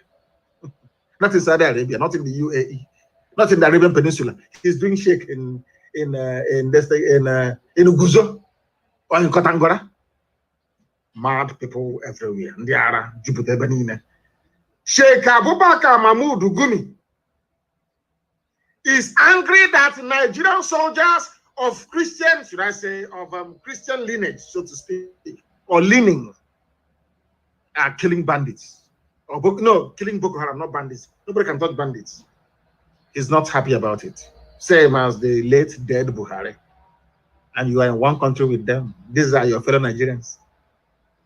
All of you Nigerian animals, these are your fellow Nigerians, yeah?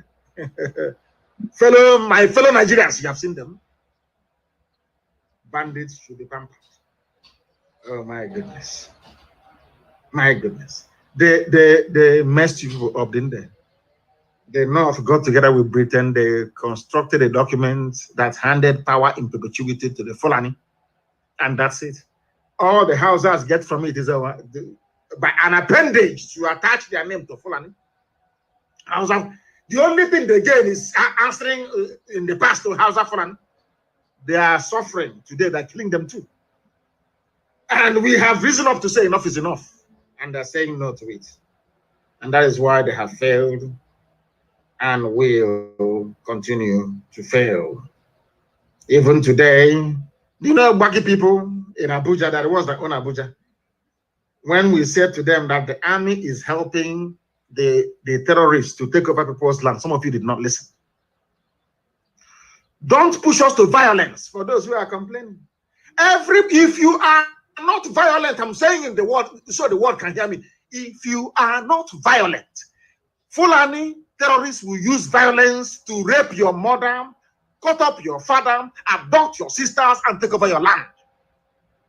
If you call self-defense violence, that is your business. That is your very limited and idiotic understanding of what it's all about. They have come. This is not Biafrans, so these are baggy people from Abuja. You call Gwari. Don't push us to violence.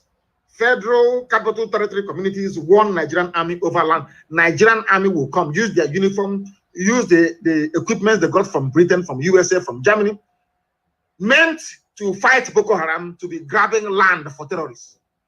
Nigerian army. That's what they want to be in Olu. Because we drove Fulanis away from Olu, they came in to reinstate them in our land. And of course, we said no. I don't know how else you want these things explained to you. I don't know how else you want to understand this. What we are saying is as clear as daylight. As clear as daylight, you can see it very clearly. But some of you have chosen to ignore, not some of you, I think everybody now realize that there is no way ahead unless the IPOB way, referendum and disintegration. Then people can decide where they wish to belong. That taking land from Gwari people, they claim is the North. You know all that myth about North, have we not shattered it? Shatter is gone, but that North is gone, rubbish. Now everybody to your tent, oh Israel, needs now Fulani. No more North. Yeah, you telling me that the North is one that Gwari people are complaining that army they are using army van, army uniform to take land from people to give to terrorists from Senegal, from Mali, from Niger, in your so-called one Nigeria, and you're a Nigerian, and you're proud to be a Nigerian. People with such mindset, we are those that allowed the white man to come in to take over our land. And have you all read the report? Have you all read it? Are people tried anyway? A plane crashed in Abuja. The US ambassador wrote a goodwill message to Nigeria. That same ambassador is there, and the army is attacking Olo. She never said anything. UK the same thing. Because they know who we are. More than we do ourselves. They know who we are. They don't want Biafra to come. They represent darkness. They want darkness to prevail. They want you to be unemployed. They want our women to be going about and being useless by these idiots. They want you to be riding Okada after having your PhD. The British High Commissioner and the USA ambassador, that is all they do. They want you to continue to suffer. They give them money from the zoo. They bribe them. Who says a white person doesn't take bribe? They take bribe even more than black people. US ambassador taking money from Nigeria not to speak the truth. You're commiserating with them over the death of murderers who died in a plane crash, and many more will die. Come and bomb Bolu again. One of your planes will also go down. All of you will die. You have not learned anything yet. Those that confronted IPOB, all of them, from Buhari to the last one, where are they today? To Junaid Buhari, they're all dead. You confront this great family, you will die in the process of it. US ambassador is a woman. And in life, I used to think that women are more, they have more empathy. They are like mothers, you know, and, you know, they have that motherly, compassionate feeling for the suffering of humanity. They send a British High Commissioner who is a woman, a US ambassador who is a woman, and these two people are just there. Even under their watch, the slaughter and killing of the innocent has tripled. Plane crash. So you want to commiserate, so your money will keep flowing. The US ambassador, I'm talking to you, so your money will keep coming. A white person who is compromised. You come to Africa, wretched poor Africa. You take bribe from a very corrupt government in order to sweep human rights abuses under the carpet. And you are an ambassador. Is that your job? Is that what you get? They posted you to Nigeria to be collecting money and watching people being slaughtered by terrorists? Let me hear any of you again talk nonsense about Boko Haram or say we are going to provide support to help fight Boko Haram. But she never said anything when people bomb fighter jet and the helicopter gunships came to Olo. They know where the bandits are in the north. They never went to the bandits in the north. They're in Olo killing innocent people. And you as an ambassador, you said nothing. Absolutely nothing. And you're an ambassador. An ambassador. There is heavy gunshot and explosion in Maiduguri. Hey, hallelujah. Thank you, Lord. Anybody, if you're a Biafran, you're in the north, if you die there, you are a necessary casualty in this effort. Because only an idiot will be there. The Fulanis are killing Hausa, they are so-called Hausa Fulani. How about you? Stay in the north. They said it's a breaking news coming out now. Odum Nkechineke is writing on Facebook the explosions and gunshots in Maiduguri now. People are revolting everywhere. In office, I told you you see Somalia. So some of you will be begging for visa to go to Somalia. You beg for visa, and so Somalia will say no. That's how evil. That's how bad Nigeria will become. How many years ago did I warn you? You thought it's a joke. People don't know what. I told if you know what is good for you, just quietly give me Biafra. Let me go. If you keep saying no, God, the God I serve will destroy all of you. Will destroy all of you. Is it not happening before your eyes? Mad people everywhere. Olu Army confirms airstrikes. Arrest 20 IPOB members. They just go to houses and they pick up people. They say that we are no IPOB family member was arrested. There is something evil. There is something satanic about a black person. You just see somebody walking on the street, as they did in Aba today. You just start doing from jumping them and arresting them for no reason. Because you were humiliated. I thought you said you had raided their camp and they gave money to them. You know, brown envelope journalism in this investigation. They wrote their usual journal. Army said, where is the army in the bush? Where? Let army go and take pictures inside the bush, you know. Let them go and do a video inside the bush. The place they claim they have retaken from ESN. Go and do video from that place. Let us see. You go there, they will pick your flesh in pieces and put it in a bag. Liars and deceivers.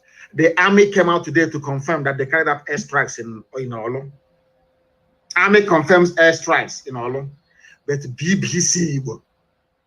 You know, people think that it is. I wake up one day and I hate somebody. No, you have to be a child of Lucifer. But some of you are black, so you don't reason very well. So I will forgive some of you. Some of you that still follow BBC, I forgive you out of your ignorance and your stupidity. BBC was instituted to make you amenable to this wave of Fulani conquest coming your way. BBC can never serve you. BBC can never serve you, not in a trillion years. Never, ever, ever. It can never, ever happen. They hate you with a passion. They despise you. They don't like Biafra. The reason why they do not like Biafra is because they know that Biafra is the light of the world. That is the reason why they did everything possible to cover their murderous tracks after the war. They know what they are doing. BBC is not a news organization. It is a propaganda machinery that serves neo-colonialist interest, or should I say neo-colonial interest in Igbo land.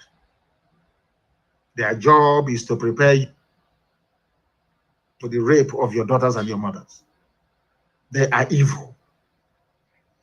BBC claim that they are objective and credible news outlet.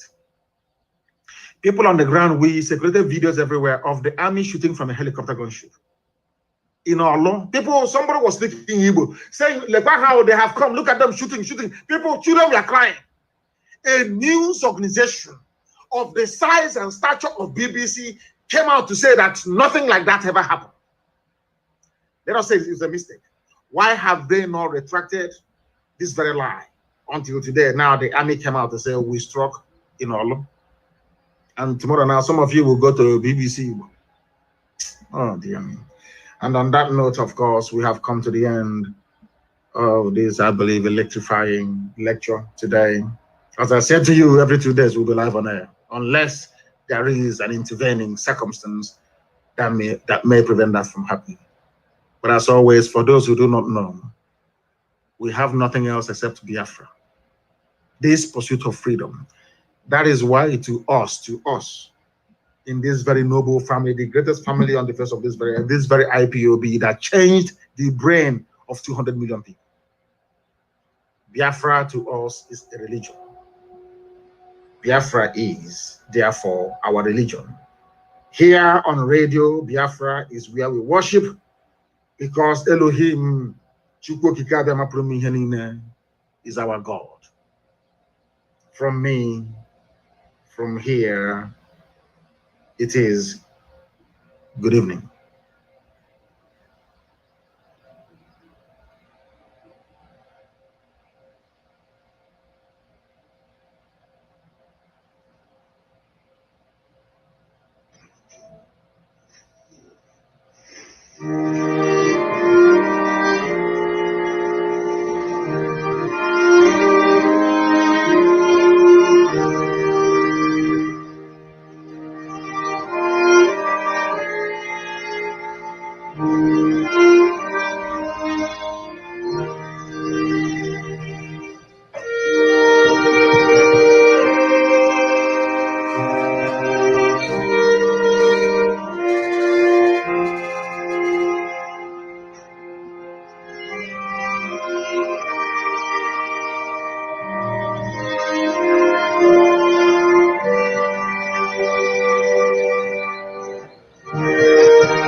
Another Savior, holy, holy, holy, holy, holy, another Savior, holy, holy, holy, holy, well, this is OBM. This is dedicated to the gallant heroes of the Nigerian Biafra War and IPO families all over the world. I remember the Nigerian Biafran War, in the thickness of the Biafra genocide. Hey, one man revived the vanishing hope to life. Let the great Biafran army to fight, and they were singing out, holy, holy, holy, holy, this another Savior. They were singing out, holy, holy, holy, holy, this another Savior. Holy, holy, holy, holy, this another Savior. Many years after the genocide, whoa,